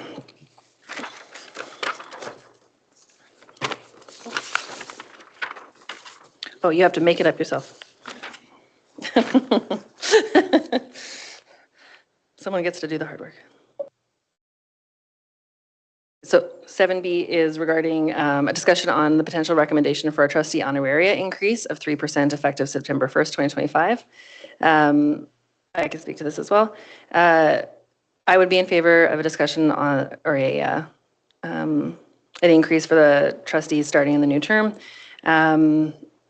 I believe that like I said, all roles in the division have value toward the achievement of strong public education, including that of trustees. And knowing that there are a variety of people that we want to make sure always have a voice at the table, we want to make sure that there is fair treatment for that labor as well. I think it's important to note for the public too that there's been no increase in trustee honorarium throughout the term of this board, and so yes, with it starting for the next board. Yeah. Thank you. Yeah. I'll do it.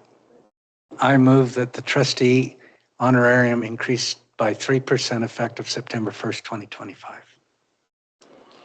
Discussion. Sorry, I got ahead of my own self. Can I? Go ahead.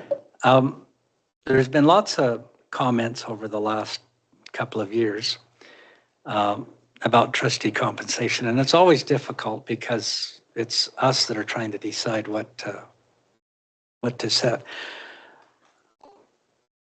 But I know that there are trustees, the majority of us, in fact, all of us probably, have put a lot of time and effort into being a trustee. That's one of the things that's impressed me with this board is we're willing to work at odd hours even, morning or afternoon or evening, go to school councils, community conversations, board meetings that might go till 9 or 10 at night, but there's a cost. There's a emotional cost, there's a physical cost, and for some trustees, especially those with children, there's a daycare cost. There's all sorts of trying to maneuver around so you can do your job as a trustee.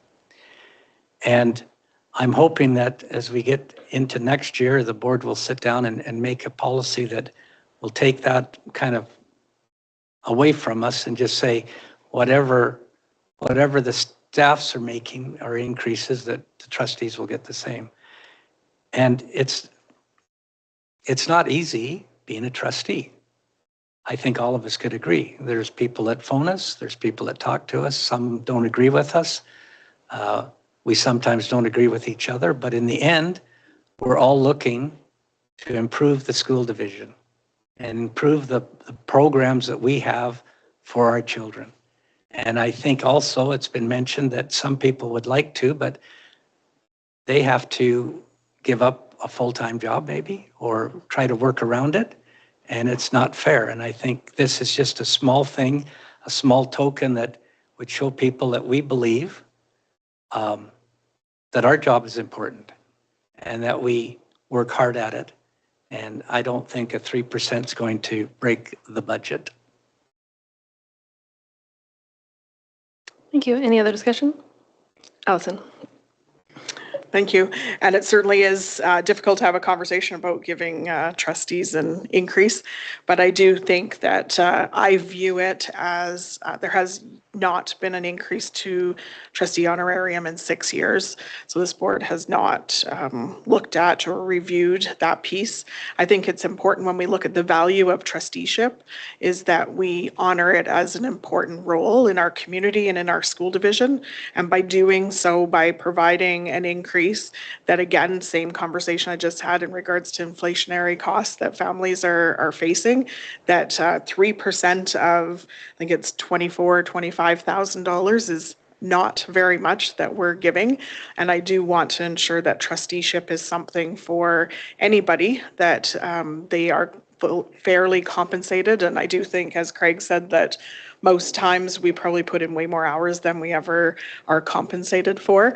But I think that to see a continual increase to help support and ensure that the value for trusteeship is there without it being an astronomical increase or a detriment to our division by providing that. So I know Craig has spoken many times over the last number of years that to mirror what Medicine Hat does, where it is tied to another set of agreements, that it's just a natural increase and that those pieces are there. That's something certainly that the new board can do, or we can do further into the next few months, but I do support this piece, even though I certainly know that we have lots of changes that I think that should be made in our budget. So thank you. Thank you. On that note, I would like to recommend an amendment to the motion. Currently is for trustee honoraria to increase 3% effective September 1st, 2025, and that any future considerations for honoraria changes be aligned with increases to non-union wage increases. So the reason why I put forward the amendment has been spoken to by a couple of my fellow trustees. It's a challenging conversation to have, to be holding as a board, to give ourselves raises and discuss around the table whether or not we should be having an increase. We hold an important role within the division, within our communities, for advocating for public education and being the voice of our constituents and our stakeholders around the table. And I think to have this amendment within the motion can protect future boards from having to have the awkward conversation around the table, and it will just naturally move forward the honoraria without this conversation. And I believe it, is a respectful way to move forward with that. Okay, so there's an amendment, and technically it's to Craig's motion, I think, right? So we have to vote on the amendment first. Do you have a discussion on the amendment? I do. I just am looking for clarification. You're saying for it to align with the non-union piece. And I can talk about it as my concern later, but rather than aligning it with something that might not be something we just debated non-union increases, right? So then we're basically debating ourselves getting a raise, right? So to me, I think Medicine Hat ties it to the ATA agreement, where it's not that we don't have any say in that, but it's definitely something that's decided at a different level and not debated in the same way that we would be debating our non-union, which we just debated. So I would suggest a friendly amendment to potentially align it with something that's not us sitting here debating it. So, and I would consider that a friendly amendment. Yeah. So now the amendment is to align it with future ATA changes? That's the amendment. Probably a point of clarification. I think when I studied the Medicine Hat Public School Board, their wage increase was based on the increase to the base grant and not to any particular labor thing. I would feel more comfortable if we based it on, and it might be part of the friendly amendment, not only the ATA, but also the QP and the non-union. And then, so if everybody's being treated the same, then we should be treated the same. So if that's part of the friendly amendment, I would suggest that it be ATA, QP, and non-union. Okay, the QP technically is different than ATA because there's market adjustments and stuff like that occurred. ATA will also have market adjustments, and so it makes it really difficult to tie it or three. Like if I don't know if you're going to tie all three together. I think you have to pick one. Increases in base wage increase to ATA, or you say the base grant increase, one of the two. For myself, I appreciate the recommendation to tie it to the ATA. That seems, as it's a singular entity, it seems to be less complex from my limited understanding of the process. But I think as we've seen this year, ATA and QP are not always at the, things are not moving at the same time. And so I can perceive that would be very challenging. As far as the base grant goes, I'm not sure that I'm as comfortable tying those two together. I appreciate tying it with something else that is wage compensation related. And so I would support tying it to the ATA.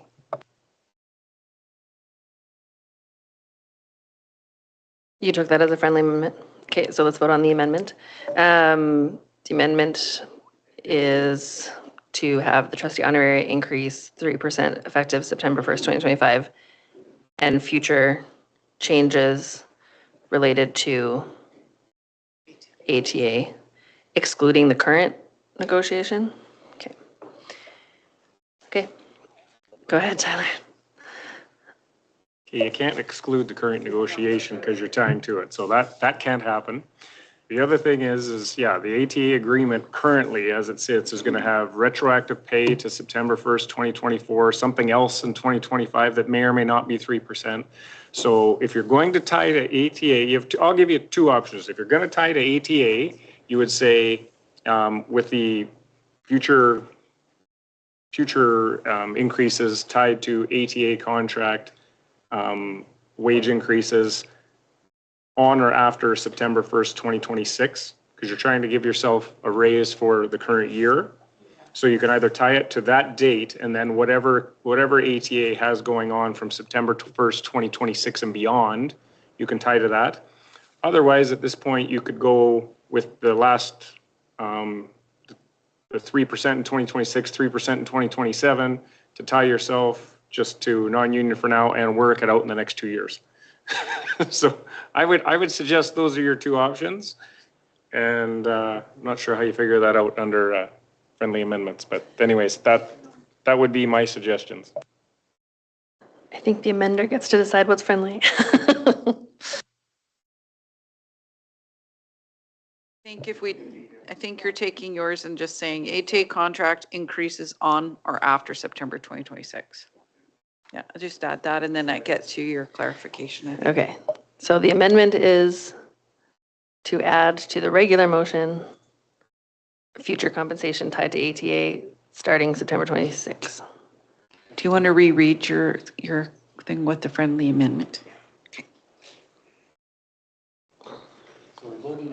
Just the amendment first, and Christine's going to reread it. So this is separate from the vote on honorary increase overall. ATA contract increase. I think that might work.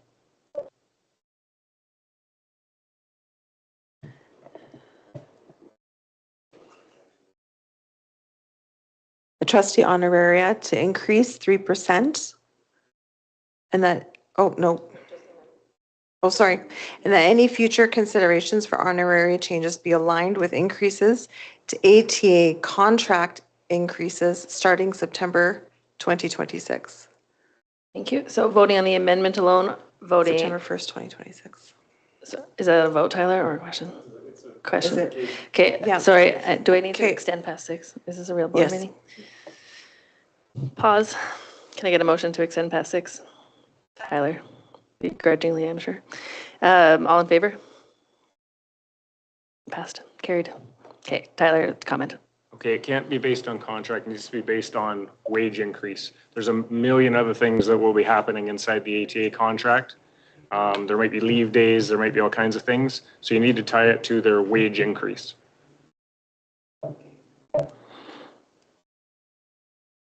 Same thing, but with wage increase. No. Okay, the amendment's on the table. All in favor? All opposed? Carried. The full motion is on the table. So now it's with the, I mean, great question. Go ahead, Craig. Craig's in charge of the motion. You have to read the whole motion, though. I think I've got it, so let me just. Yeah. Okay. Motion is to provide trustee honorary increase 3% effective September 1st, 2025, and that any future consideration for honorary changes be aligned with increases to ATA wage increases starting effective September 1st, 2026. Okay, We've had discussion.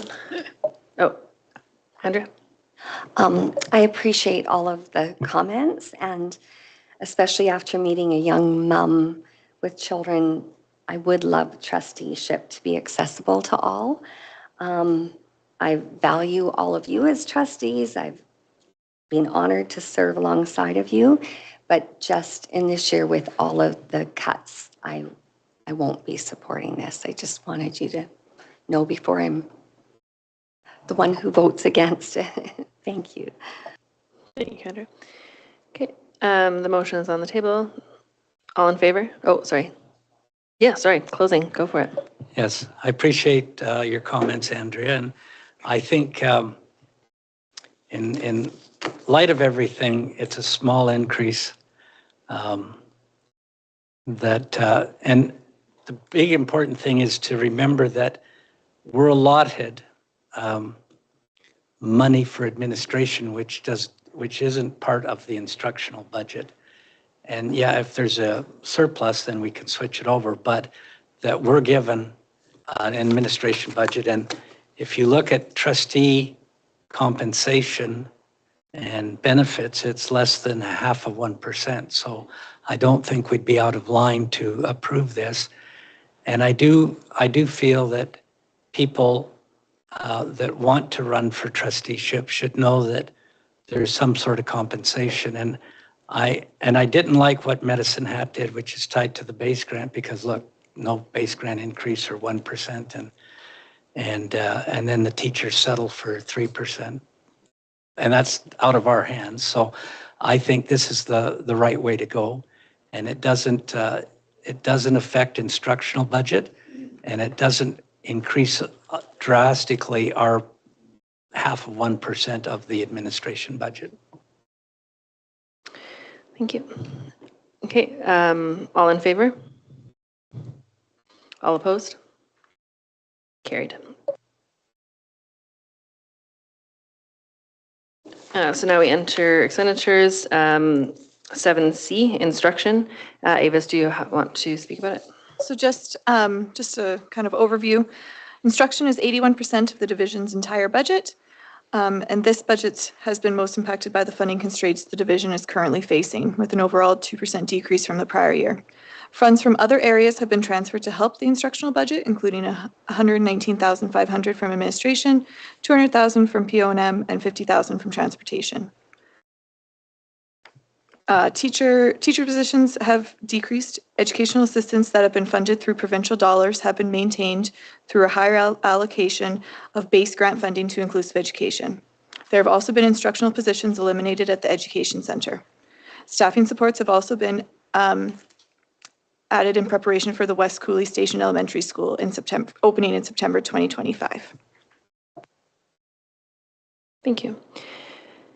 I'd like to see a motion for 7C, instruction, so we can begin discussion. Thank you. I move that the board approve the instruction expenditures and transfers as per pages 32 to 34 of the 2025-2026 budget as presented. Thank you. Looking for discussion. Jenny. Could I ask a couple questions for clarity on what some of these line items represent? I'm just looking to understand what falls under that miscellaneous services. If you can give us a bit of an idea. I have the breakdown. So the main things within there are items to do with our international students, $94,000. Then there's career transitions of $50,000, and the other large one is some software for $58,000. Sorry, the international students, that's a cost to us? So it's basically, we get the money, we collect the money from the students who come, and then we pay the home state fees. So it's kind of an in and an out. So it's a... Yes, it's no instructional dollars, just for this budget, the international students are, the international program is within instruction. If it's an in and out, I'm not Yes. understanding the budgeting of So the we collect- 300,000 for it. it's not all the 300,000, it's 94,500. Okay, Yeah. okay. So I just said the total line is 300,000. The main items in there are the 94,500 for international, 50,000 for career transitions, and 58,000 for software fees. Jenny, are you seeking clarity about why it's listed if it's coming in and out? I'm just trying to, it's a $318,000 expenditure. And so just trying to be responsible in understanding what falls within miscellaneous. Yeah, and I've got if we need more, I've got the full detail if need be. If too. you can just share just kind of the nature of things, and not, we don't need the full list, but just kind of the nature of what we categorize as miscellaneous, just for the sake, I think even, just not for myself, but as the public as well, that reviews this document and says, well, what does that mean? Yep, so we've got the mentorship program, some psychologist testing, banquets and luncheons. What else we got in here? Minor building repairs. Some, the career transitions, some student recognition. That's in our, that would be for one of our high schools. Inclusive ed, if there's any professional development and travel is in there. Some graduation as well for one of our high schools. And that's, let's see, there's some more just, general senior high for one of the high schools, minor building repairs at a middle school. So it's kind of just the way the GLs are set up would be that classification, the 60, like the breakdown of the second number, that's kind of how it gets tied into that miscellaneous services. Okay, thank you. You bet. Could I also seek further clarity on one I didn't recognize was what is a grant transfer to societies? What does that one has? Yes, that it would be for our transportation. Okay. So a portion of our transportation funding we get for the Christian schools, and we transfer that portion to them because they run their own busing. I appreciate you clarifying that. Thank you. If I may, if you'll indulge me, just one more thing here. Just wondering, some of these items are things that we recognize and the public recognizes are costs that are incurred at the school level, things like field trips, learning commons costs, extracurricular, co-curricular. So can you just clarify how that relationship works for these fees that are sitting at the division level that also sit at the school level? Or these, because these fall under the budgets? So this would be the operating. So some schools, and each school is different again, have some allocations towards, they might put a little bit in addition for field trips or a little bit extra for in their option fees. So then, for example, like, in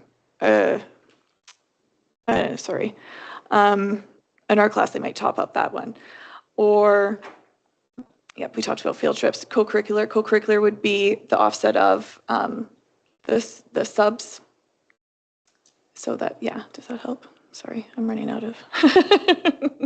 Yeah, I just know that, schools look at their own budgets and they set aside money for learning commons, but it's also sitting in this budget as well. And so just looking to understand where and when absolutely do we make the decisions to, like, it's not a very large amount, so obviously we're not. And that would be basically, we're taking the school budgets and we roll it into the division budget. So that learning commons would be every single school puts in X amount of dollars, then that full learning commons expense shows up on the division's budget because it's the division's overall budget. But then if you were to go to school X, they would have a learning commons line of $100, $1,000.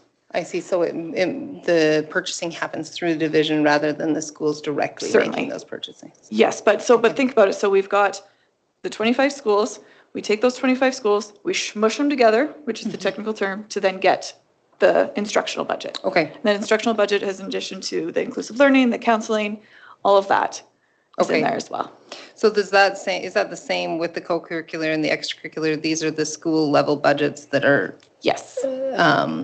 Smushed. That's the word you're looking for. I think smushed is the accounting word for that. Yeah. Yeah, and explaining it another way, we have a number of different lines that we allocate to schools for a variety of different things. Some is just a per student, some is specific like co-curricular, extracurricular, and then schools get their what they call the revenue allocations, and then they go through below and do the expenditures. And they, based on their needs, they might put some supplies to different classrooms, and it might look different at Coalbanks, where it looks different at Mountain Horse and whatnot. They put those together, all their supplies, their banquets, their printer costs, postage, all that other stuff in tiers. And then you get at the high school, they have that then plus departments, and so they allocate down to a department level, which then allocates up to the high school and then allocates up the division. So each of the schools allocate up to where we get these big total numbers. So we allocate to them, they expend it, and then it comes back up in our reporting. Yeah. It's like a layer cake. Thank you. I did have one more question. I thought the last one was my last question, but this one is? This one actually is. The joint use agreement, we have a cost on there associated with the joint use agreement of $280,000. And so just, can you help clarify for me how that, I know that's, yeah, how does that, can you explain that for me? I'll explain how it's that. A cost? So that's in the maintenance budget, not in the instructional budget. And that is what we call the facility maintenance agreement with the city of Lethbridge, which is because of our joint use agreement.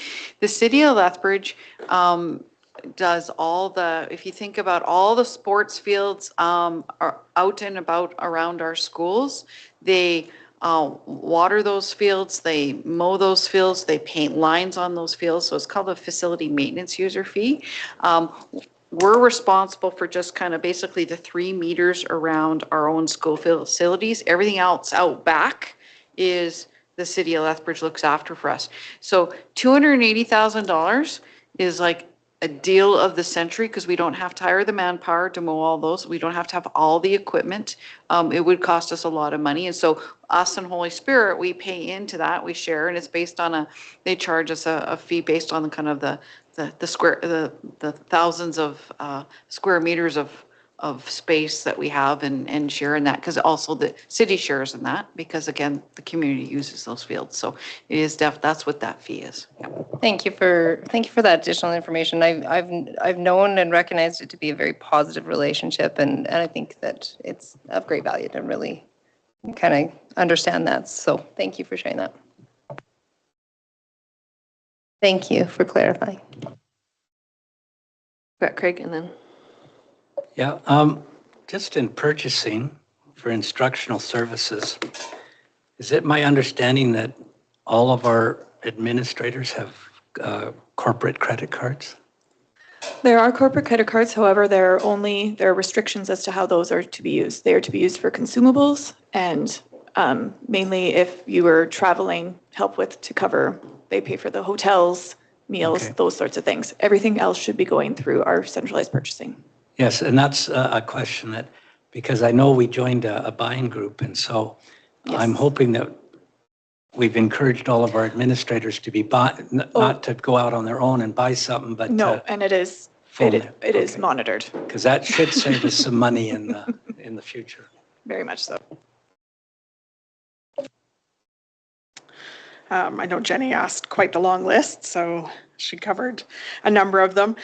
Just so definitely the extracurricular and co-curricular, the question was around that those aren't positions, and I know that that's been clarified. With the banquets and lunches, knowing that it's certainly a concern from our community, what are we doing to help reduce that, or what does that look like in this expenditure piece?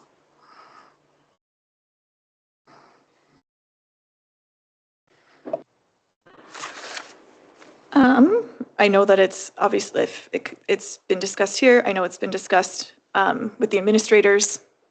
And it's certainly something that everybody's very conscious of. So that's, in terms of enforcing it, that's how I guess we would start. Yeah. Thank you.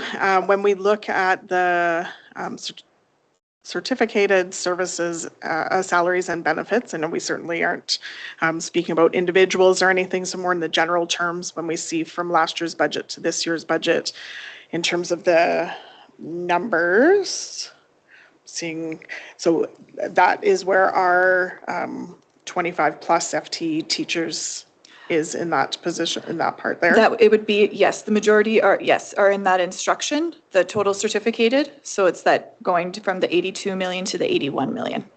Okay. And then the non-certificated are separate. So that they're going from 23 million to 24 million. The majority of that is the settlements. Okay. Certainly, one thing that I've heard a lot of is how do we look at some of those certificated as well as uncertificated salaries across our division. And I certainly would open it to other trustees in the room that have certainly heard the same message in regards to how do we look at taking these impacts from just within our classrooms and to ensuring that when we're right-sizing that across our division.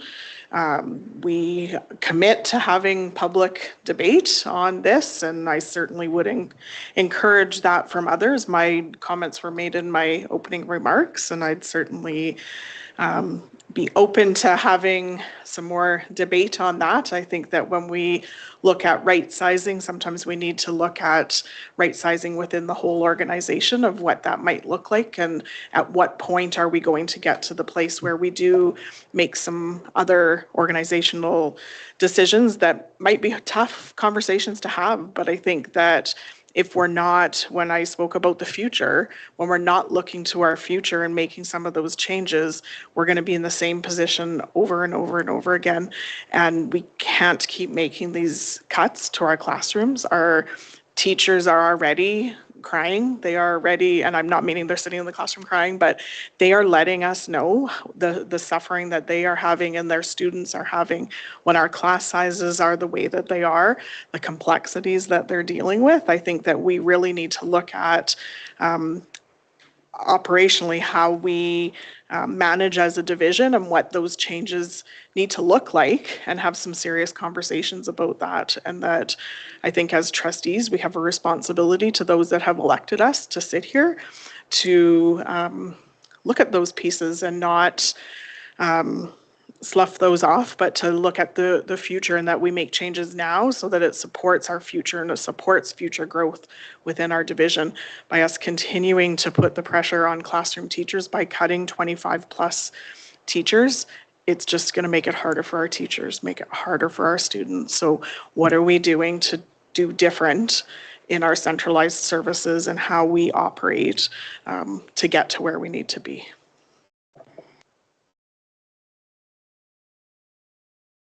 I'll go ahead, Jenny, and then.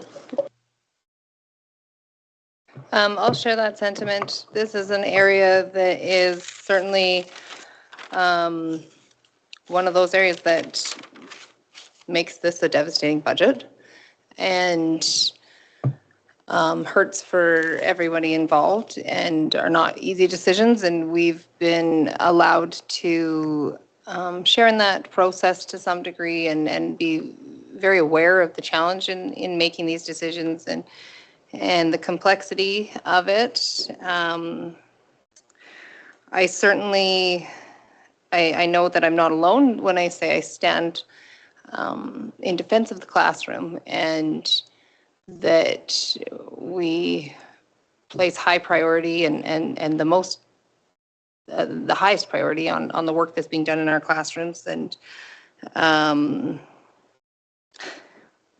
that we would like to do everything we can to support the work being done there and those who are doing that work, and that we recognize that will have valuable impact for our students and for our division and for learning and for building our community as well. And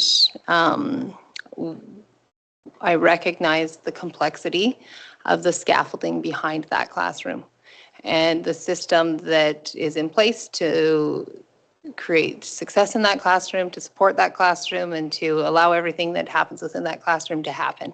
And that there is cost to maintain that scaffolding and to maintain that classroom, and there's cost within that classroom, and that these aren't easy decisions to say, we just want it black and white one way.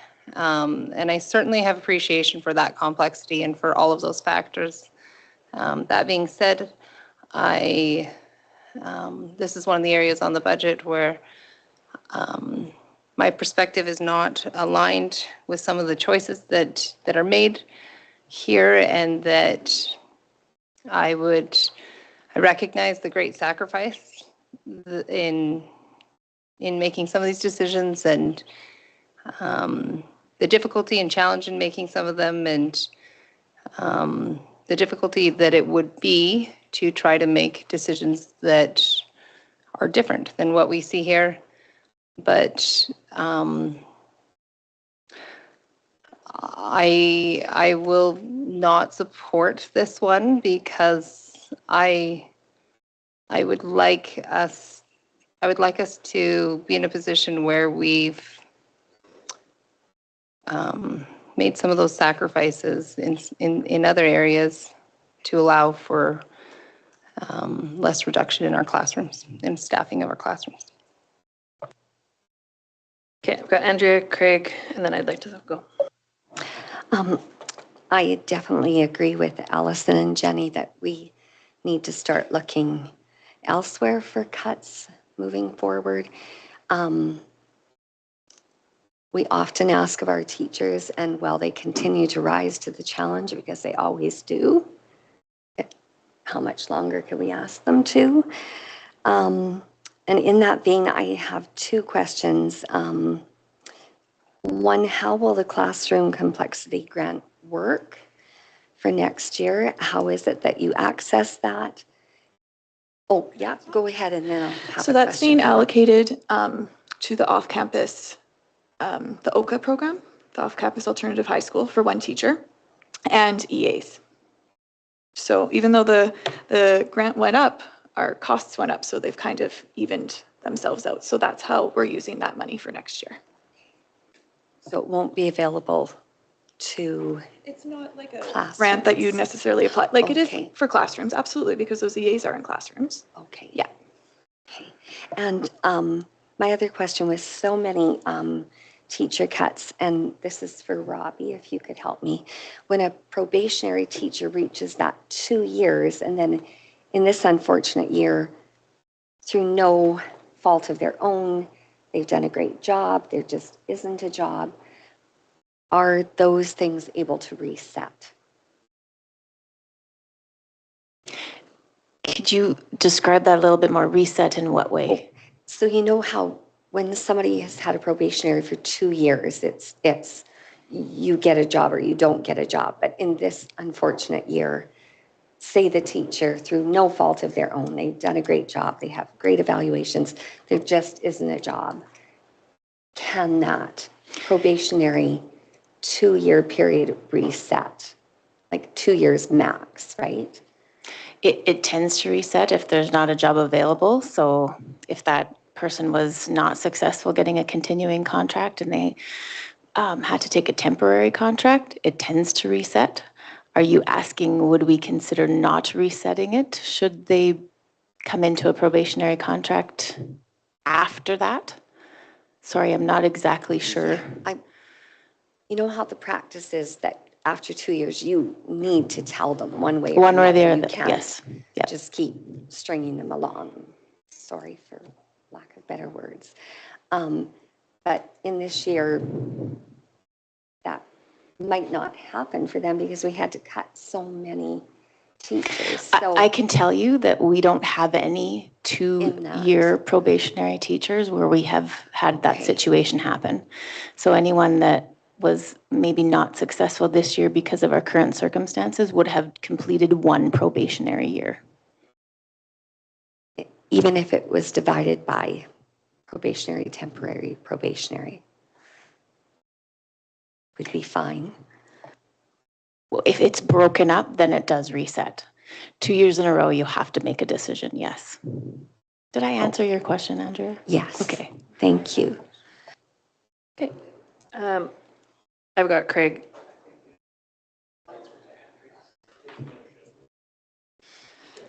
I just want to make sure everyone has a chance to speak. All right. Sorry. Can you just make a note and we'll come back? Looking at the last page of the general expenditure for instructional, just before total elementary schools, professional learning. Now, I know that we do have an agreement with one of our organizations to give X amount of dollars for professional development. Where does the rest of that professional development come from, professional learning? So a portion of that would be the new curriculum funding. Okay. So you see there's a little bit of a decrease from the prior year because of that. And then the remainder is schools allocating funds to it. So, but the expenditure is it for substitute teachers or? A portion of it would be, yep. Substitute Or if EAs? there were, they wanted to bring in a speaker. I know some of the elementary schools are working on that for next year. They're working on a year-long session. That's where that would go. So I guess I'm just trying to wrap my head around that in times of like what we're facing, could the professional learning budget be cut even more and some savings passed on to teachers or, yeah. The other one that I'm asking is consultants, and what kind of consultants are we hiring for instructional? Okay, so I think there was a two-parter question there. Yeah, probably. So the first part with the professional learning, so each school has a portion. So in terms of, like 87% of our total budget is staffing. Right. So then they would every school has a little bit. So, and it kind of varies from the elementary to the high schools. So I don't know if we were to go back and change all of those, how big of an impact it would be. Just start that. So then that was your first question. The second question is the consultants. I was like, yeah, do you want to jump in? Yeah. It's like, yeah, so under instructional services currently, consultants, we do pay an extra $20,000 a year for additional psych ed assessments that we contract out because we have such a great volume that our psychologists can't keep that up. Deaf and hard of hearing services through Southwest Regional Collaborative, vision services, so Braille support, all of that we would pay for. In Indigenous education, we paid for Get Moving this year, which is an additional consultant to provide services, so that kind of thing. So some of them are for inclusive learning type positions, and they're not, and we don't employ them, but we can use them. Okay, thank you.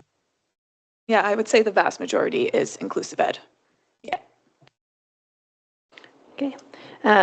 So my 2 cents to your point about the many discussions we've had. Obviously, we were in camera for multiple hours, and obviously it's always about instruction because it's an education division. A couple pieces I want to point out. I think this is one of those situations where it's very challenging to be a trustee and or just be at this table where obviously no one in this division wants to cut teachers. That's like the least viable option for every education governor. I think the piece that I want to make sure is said is I really value centralized services. We've made significant cuts. We've seen significant cuts in the budget to central services and to teaching. The percentage far and away of cuts from like quote unquote central office is far and above the percentage of cuts in teaching staff. Again, this is not to say that cutting teaching staff is desirable or of interest to anybody. I feel like the board gave clear direction on a number of specific topics this year related to the budget. We've been extremely involved in many steps, including things like preserving number of EAs, maintaining EAL services, prioritizing early years, kindergarten services, KinderCare, a board project all on its own, maintaining things like option classes and career opportunities for young people. and these have to come from somewhere.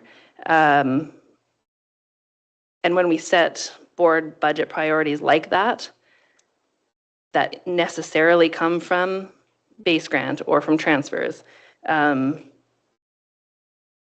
think that for me, it was clear to me that if we're continuing to pay for something that is not funded or underfunded, it is going to come out of what is funded, which is teaching staff. The board has made decisions over the past couple of years, specifically related to the use of reserves, to bolster and try to maintain, with the hopes of improving funding portfolios, additional staff in schools where maybe, this right sizing is such a horrible word and scary, and like it sounds awful and dehumanizing, and I get that. Where we didn't do that, and that leaves us this year, right, where we can't do anything except for do that, and that puts us in this position.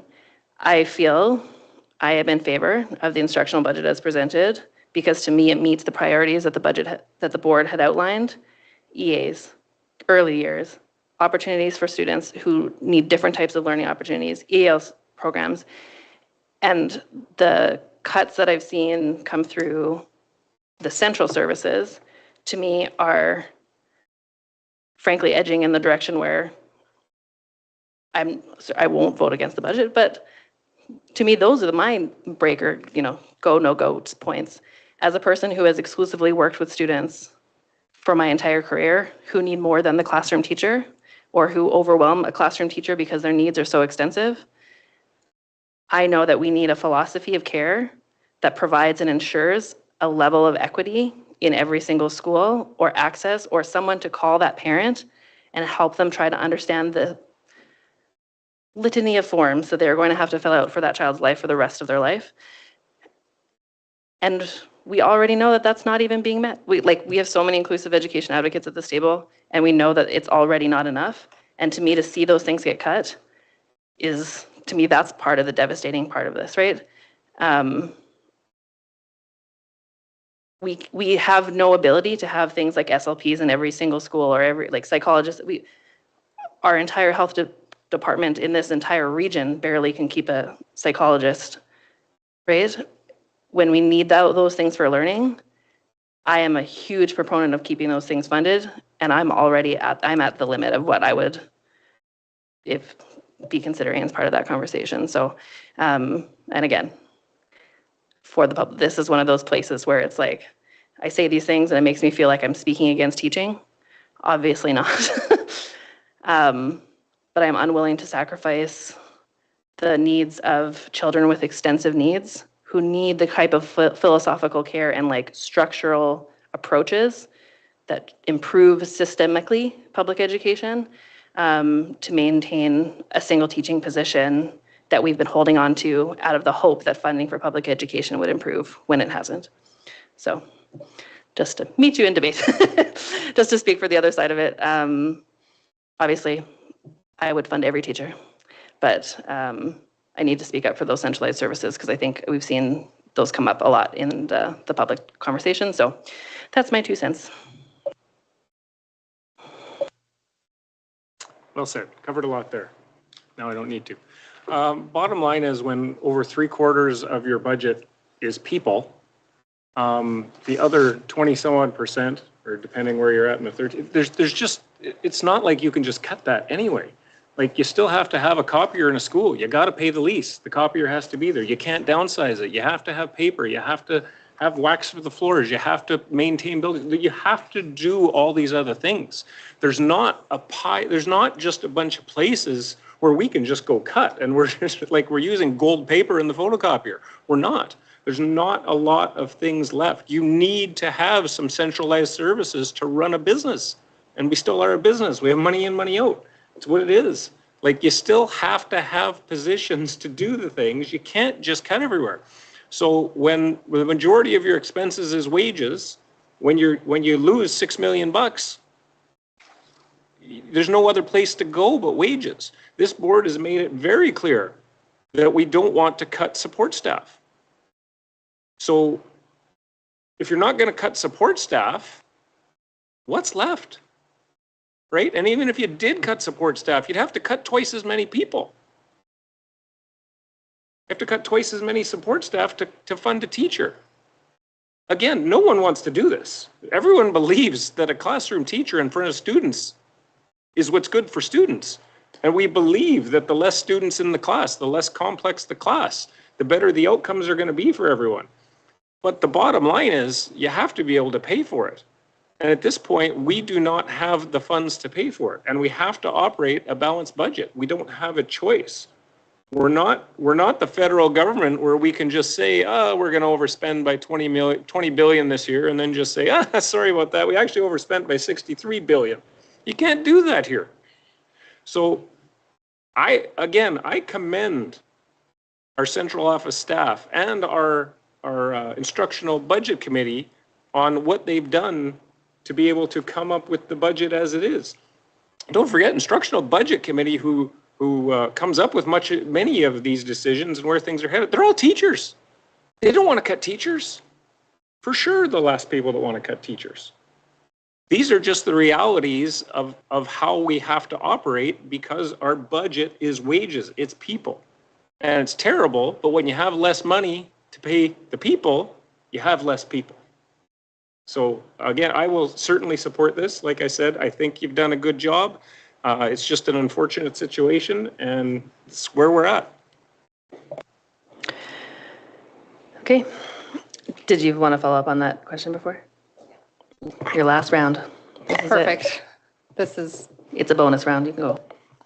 Just your questions just inspired more questions for me. So just in understanding with the situation that we are in with these cuts and understanding some of these, trying to understand what some of the experiences for some of our staff might be. When a staff has reached a period where they would typically have met requirements to have probationary period lifted, if we are unable at this time to offer them a job, a position, are they then in a situation where they will have to restart a probationary period if we were to have a job for them in the future? Do we lift those probation? How does this work? So for next year, if someone were in a situation where they successfully completed a probationary year, which means they've had a positive experience and they fit into the school culture very well, and they've had a positive evaluation and met all the competencies of the TQS, but we were not able to offer them, should they be successful with another probationary contract for the next school year, we would absolutely evaluate that on an individual context. So we look at what is the position, is it similar, are they being offered a position that's very similar to the one they just successfully completed, or is it entirely different? So I'll give an example of a grade 4 teacher now getting a position in a high school or some kind of specialized position that requires a different type of skill. We may put them into a second year of probation to make sure that that is a good fit for them and they're still continuing to meet the teacher quality standards. If it's a similar fit, then we would have a conversation. It's only fair to now be offering this person a continuing contract because they're moving into a position that's very similar to the one they were just successful in, albeit in a different school. I guess what I'm trying to understand is, for right now, if anyone that we've had to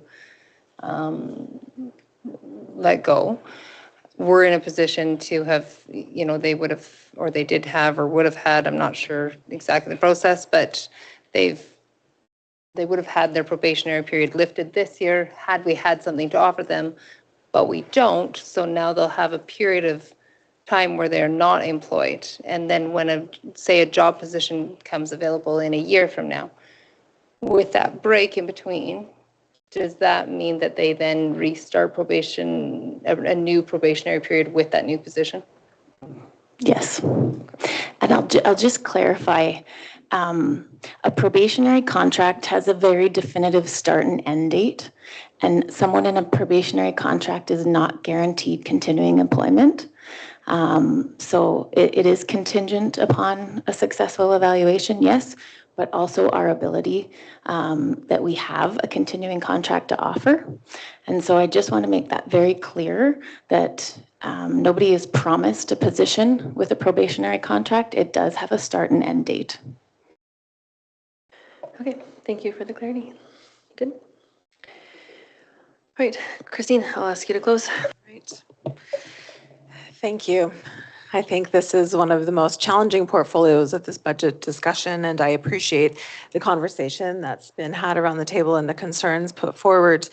I certainly am cautious to lean into the messaging that there haven't been changes made at the education center. I think it's important for the public to be aware and the board to be reminded that we have had numerous conversations as a board and with our stakeholder groups of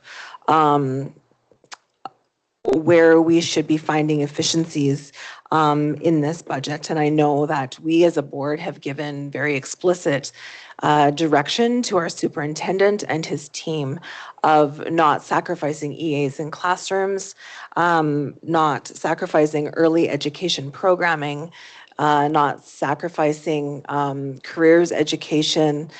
We've given very explicit direction in that. The budget, as I said in my opening statement, we are not satisfied with the budget. We're not satisfied with the funding. We're not satisfied with the pie that we have been given. And yet we still need to make decisions to be within budget and to move forward as best as we are able. Our best is not our ideal. We are not fully funded for every student as we should be. I would like to thank our superintendent, Mike Nightingale, for the work that you have done to ensure that our board priorities have been met in this process. I know you and your team have done exceptionally challenging work to stay aligned and keep your teams aligned and our staff aligned to what those priorities are. Because at the end of the day, people are impacted. Some people will not be in their positions next year. That is devastating because that is not what we want. We don't want our buildings to have less staff members. We want them to have more. We want our students to have the supports that they need in the classroom. We want our students to have the supports that they need in this building so that those staffed with supporting in the classroom can get the learning and the support that they need so that the families can get the support that they need to ensure that our students and our children have a successful and positive education experience. I think Christina and Tyler spoke eloquently to the challenges that we're facing as a board, and I think the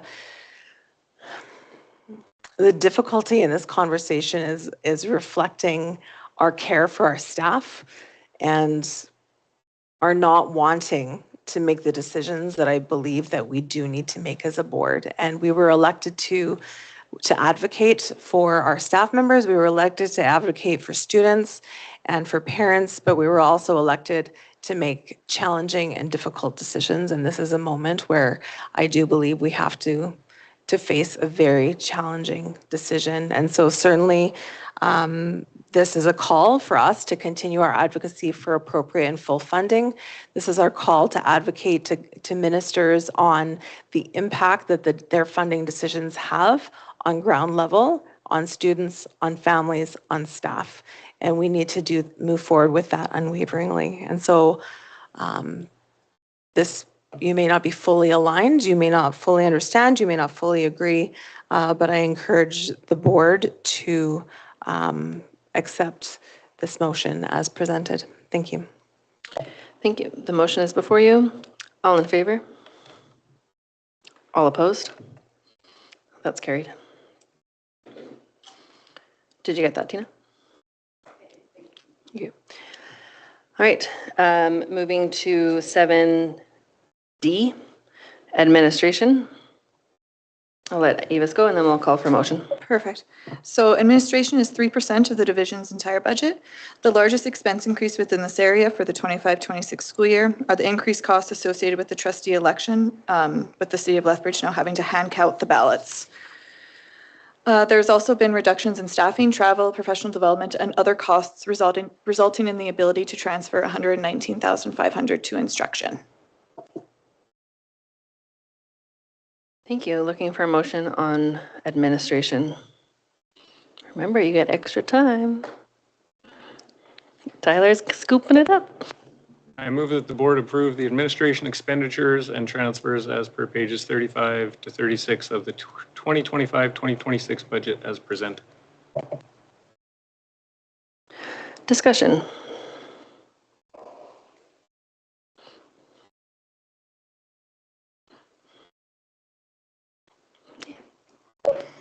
I'll start with just a point of clarity. Board communications, my understanding was in other portions of our budget, it shows a reduction to 2,000 on that board communications piece, but I'm not seeing it on the copy I have in front of me. I know we had discussions, and I think that I thought we had brought that back up because we had decreased in other areas. So I think that's where we had left it. So if there needs to be some tweaking within there, we can certainly look. Okay. And then I think I still have my same comments from last part with instruction in regards to, I think it's more the salaries and benefits piece. So I'm not seeing much movement in the numbers from the 24-25 budget to the 25-26 budget. So just in regards to any changes to staffing, that's what does the numbers in front of us reflect?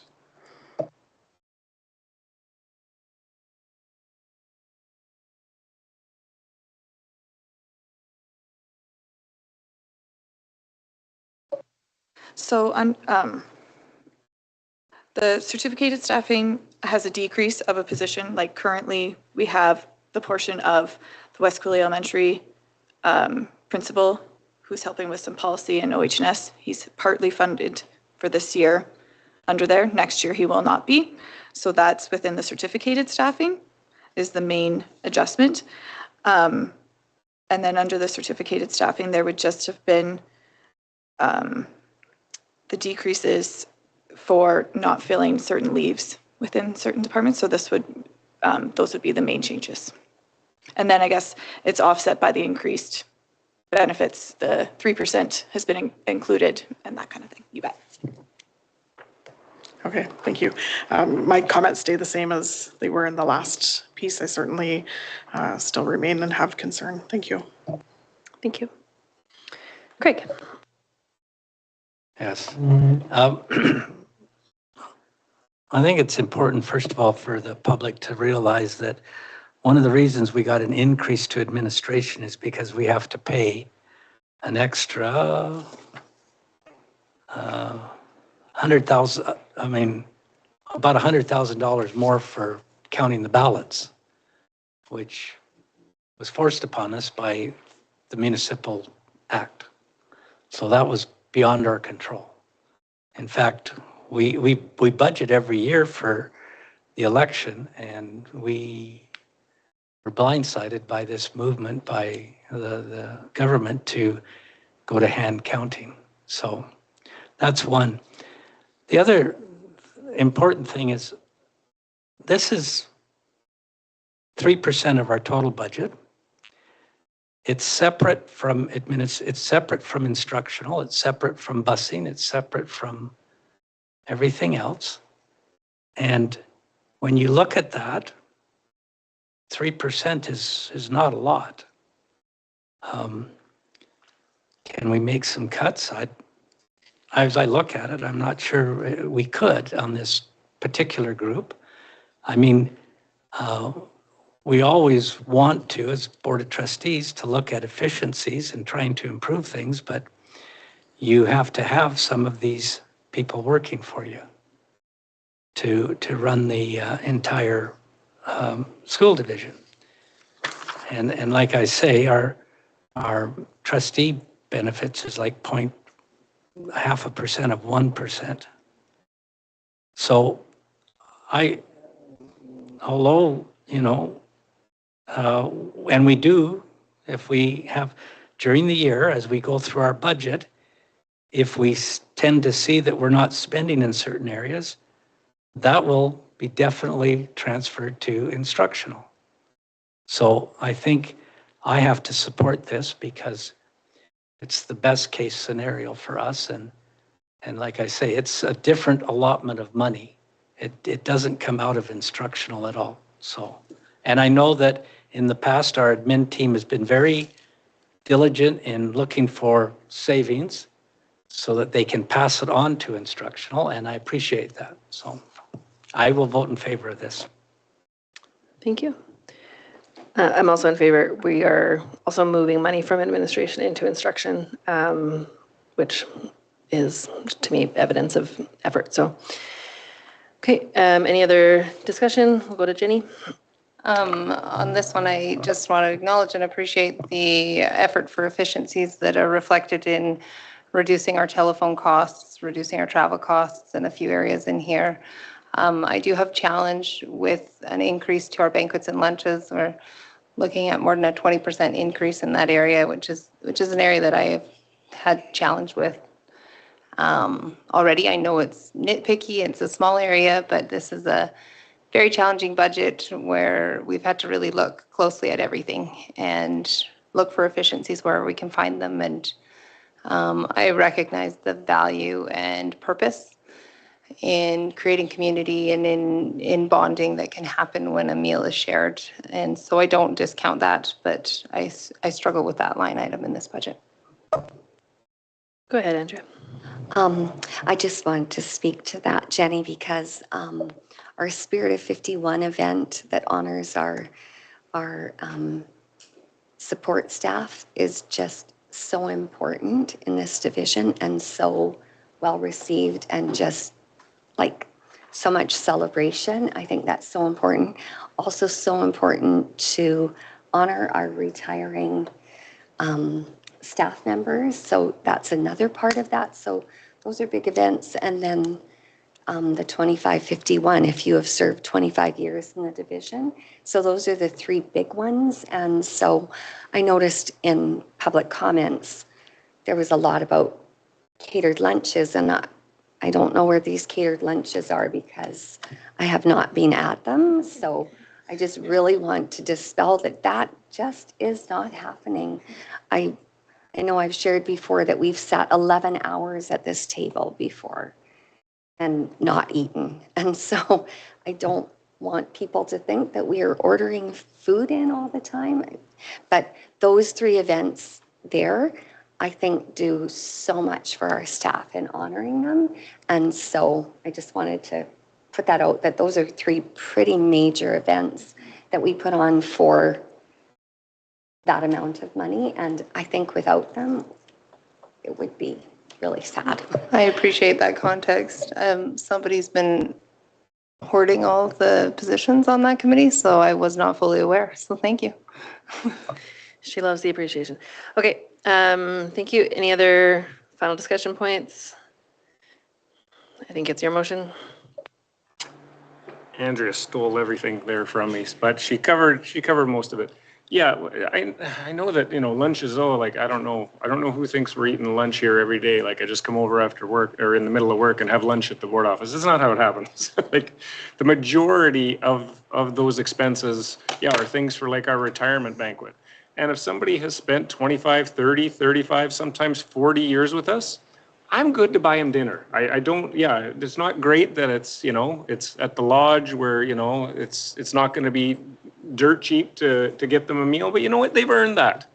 They've earned that. Same thing with the support staff luncheon. That's actually like, it's mostly appies. It's not even actually a meal.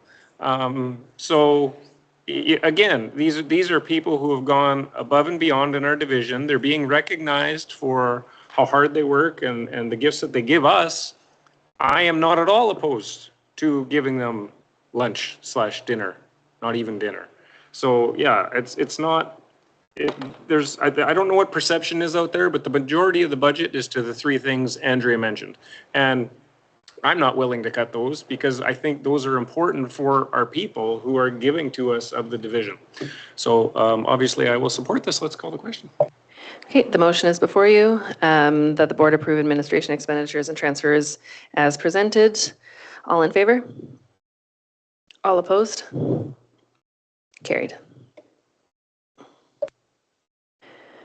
Looking for a motion on 7E, Avis plant operations and maintenance. All right, so plant operations and maintenance is 7% of the division's entire budget. Increases in staffing costs through new union settlements and the adding of staff for West Cooley Station have been offset by decreases in utilities with the elimination of the federal carbon tax. As a result, $200,000 has been transferred from plant operations and maintenance to the instructional budget. Looking for a motion on plant operations and maintenance. Craig. I move that the board approve the plant operations and maintenance expenditures and transfers as per pages 37, 38 of the 2025-2026 budget as presented.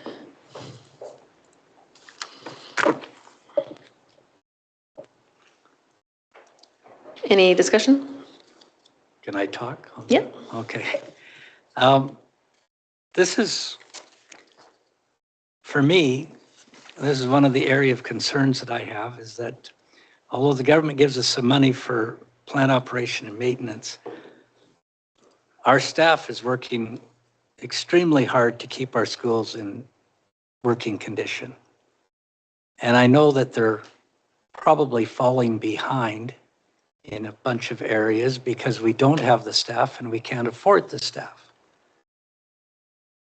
But I think this is another area of advocacy that we need to push is that the government needs to start funding the maintenance and plant operations at a better level than what they have in the past.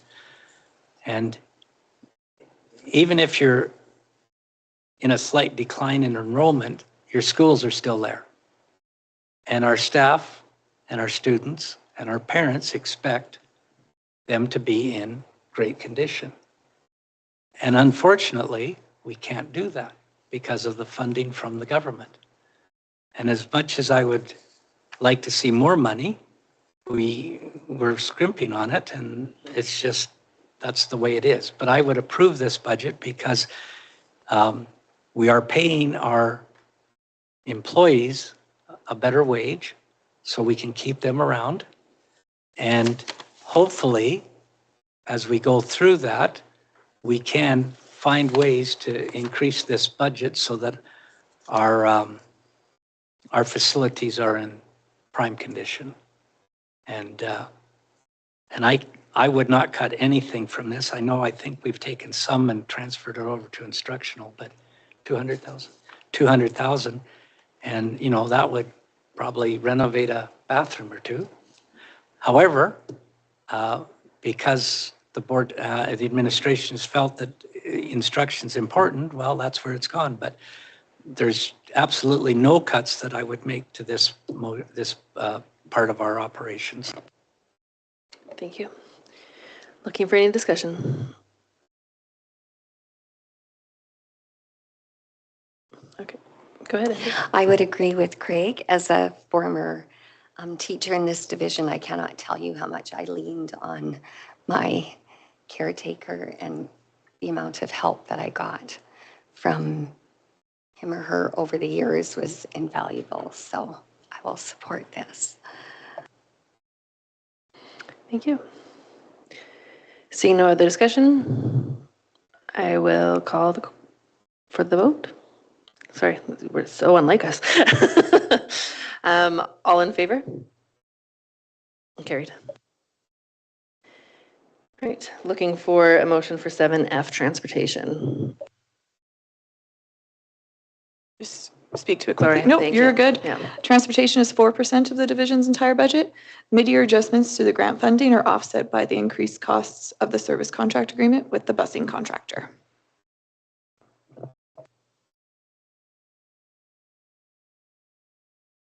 Thank you, Tyler. Yeah, okay.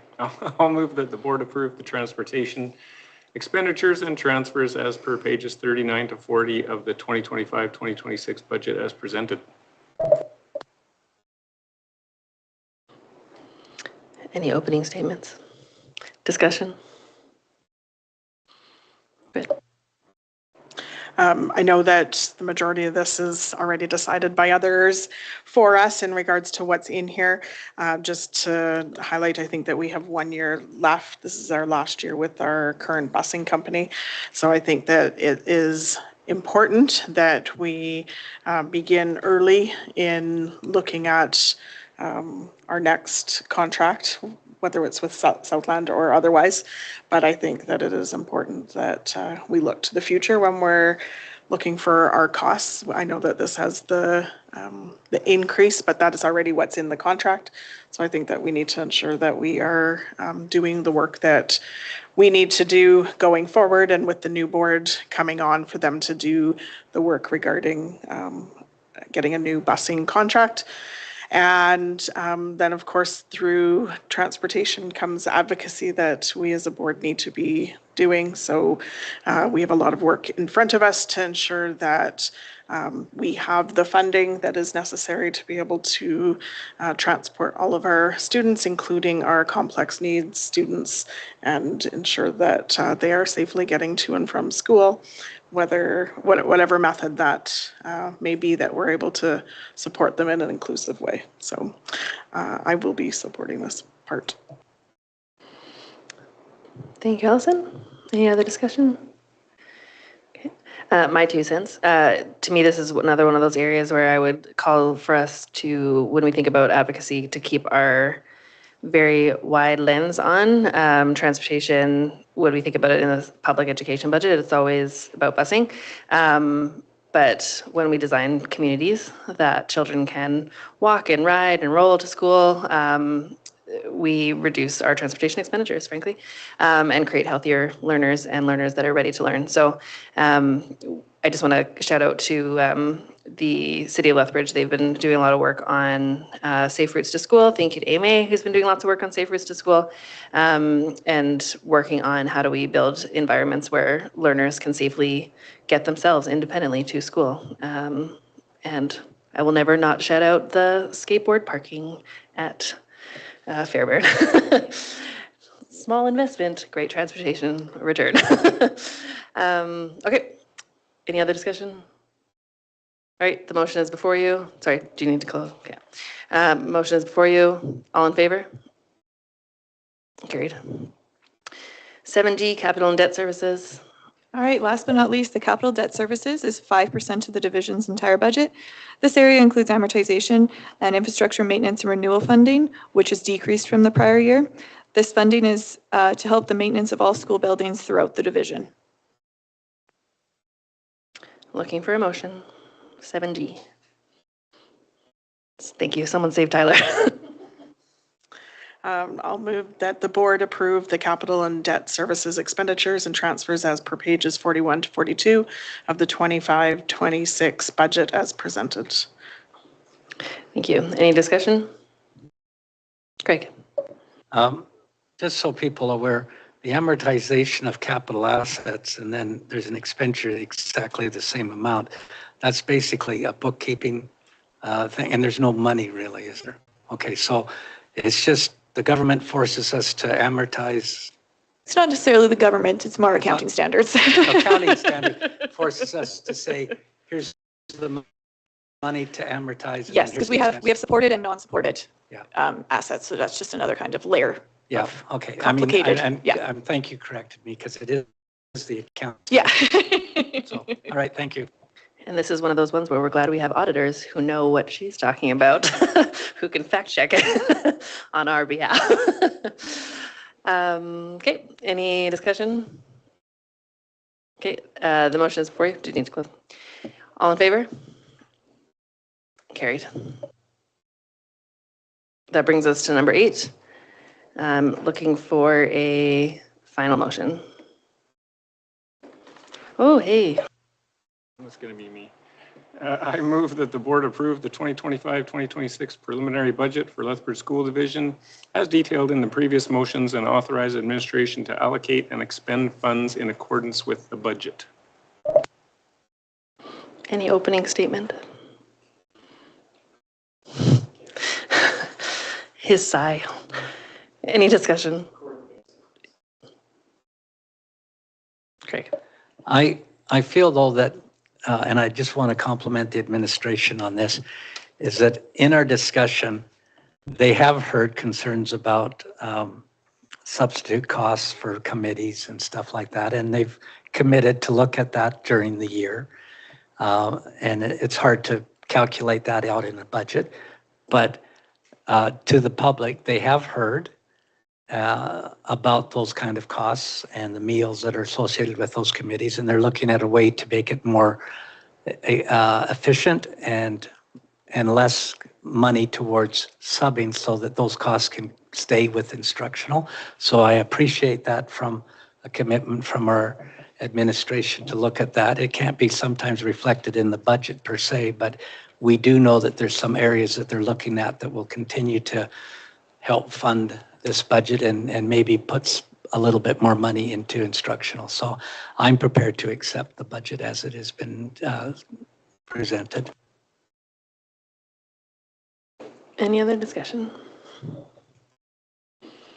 Okay. I assume you waive your closing statement. The motion is before you. All in favor? All opposed?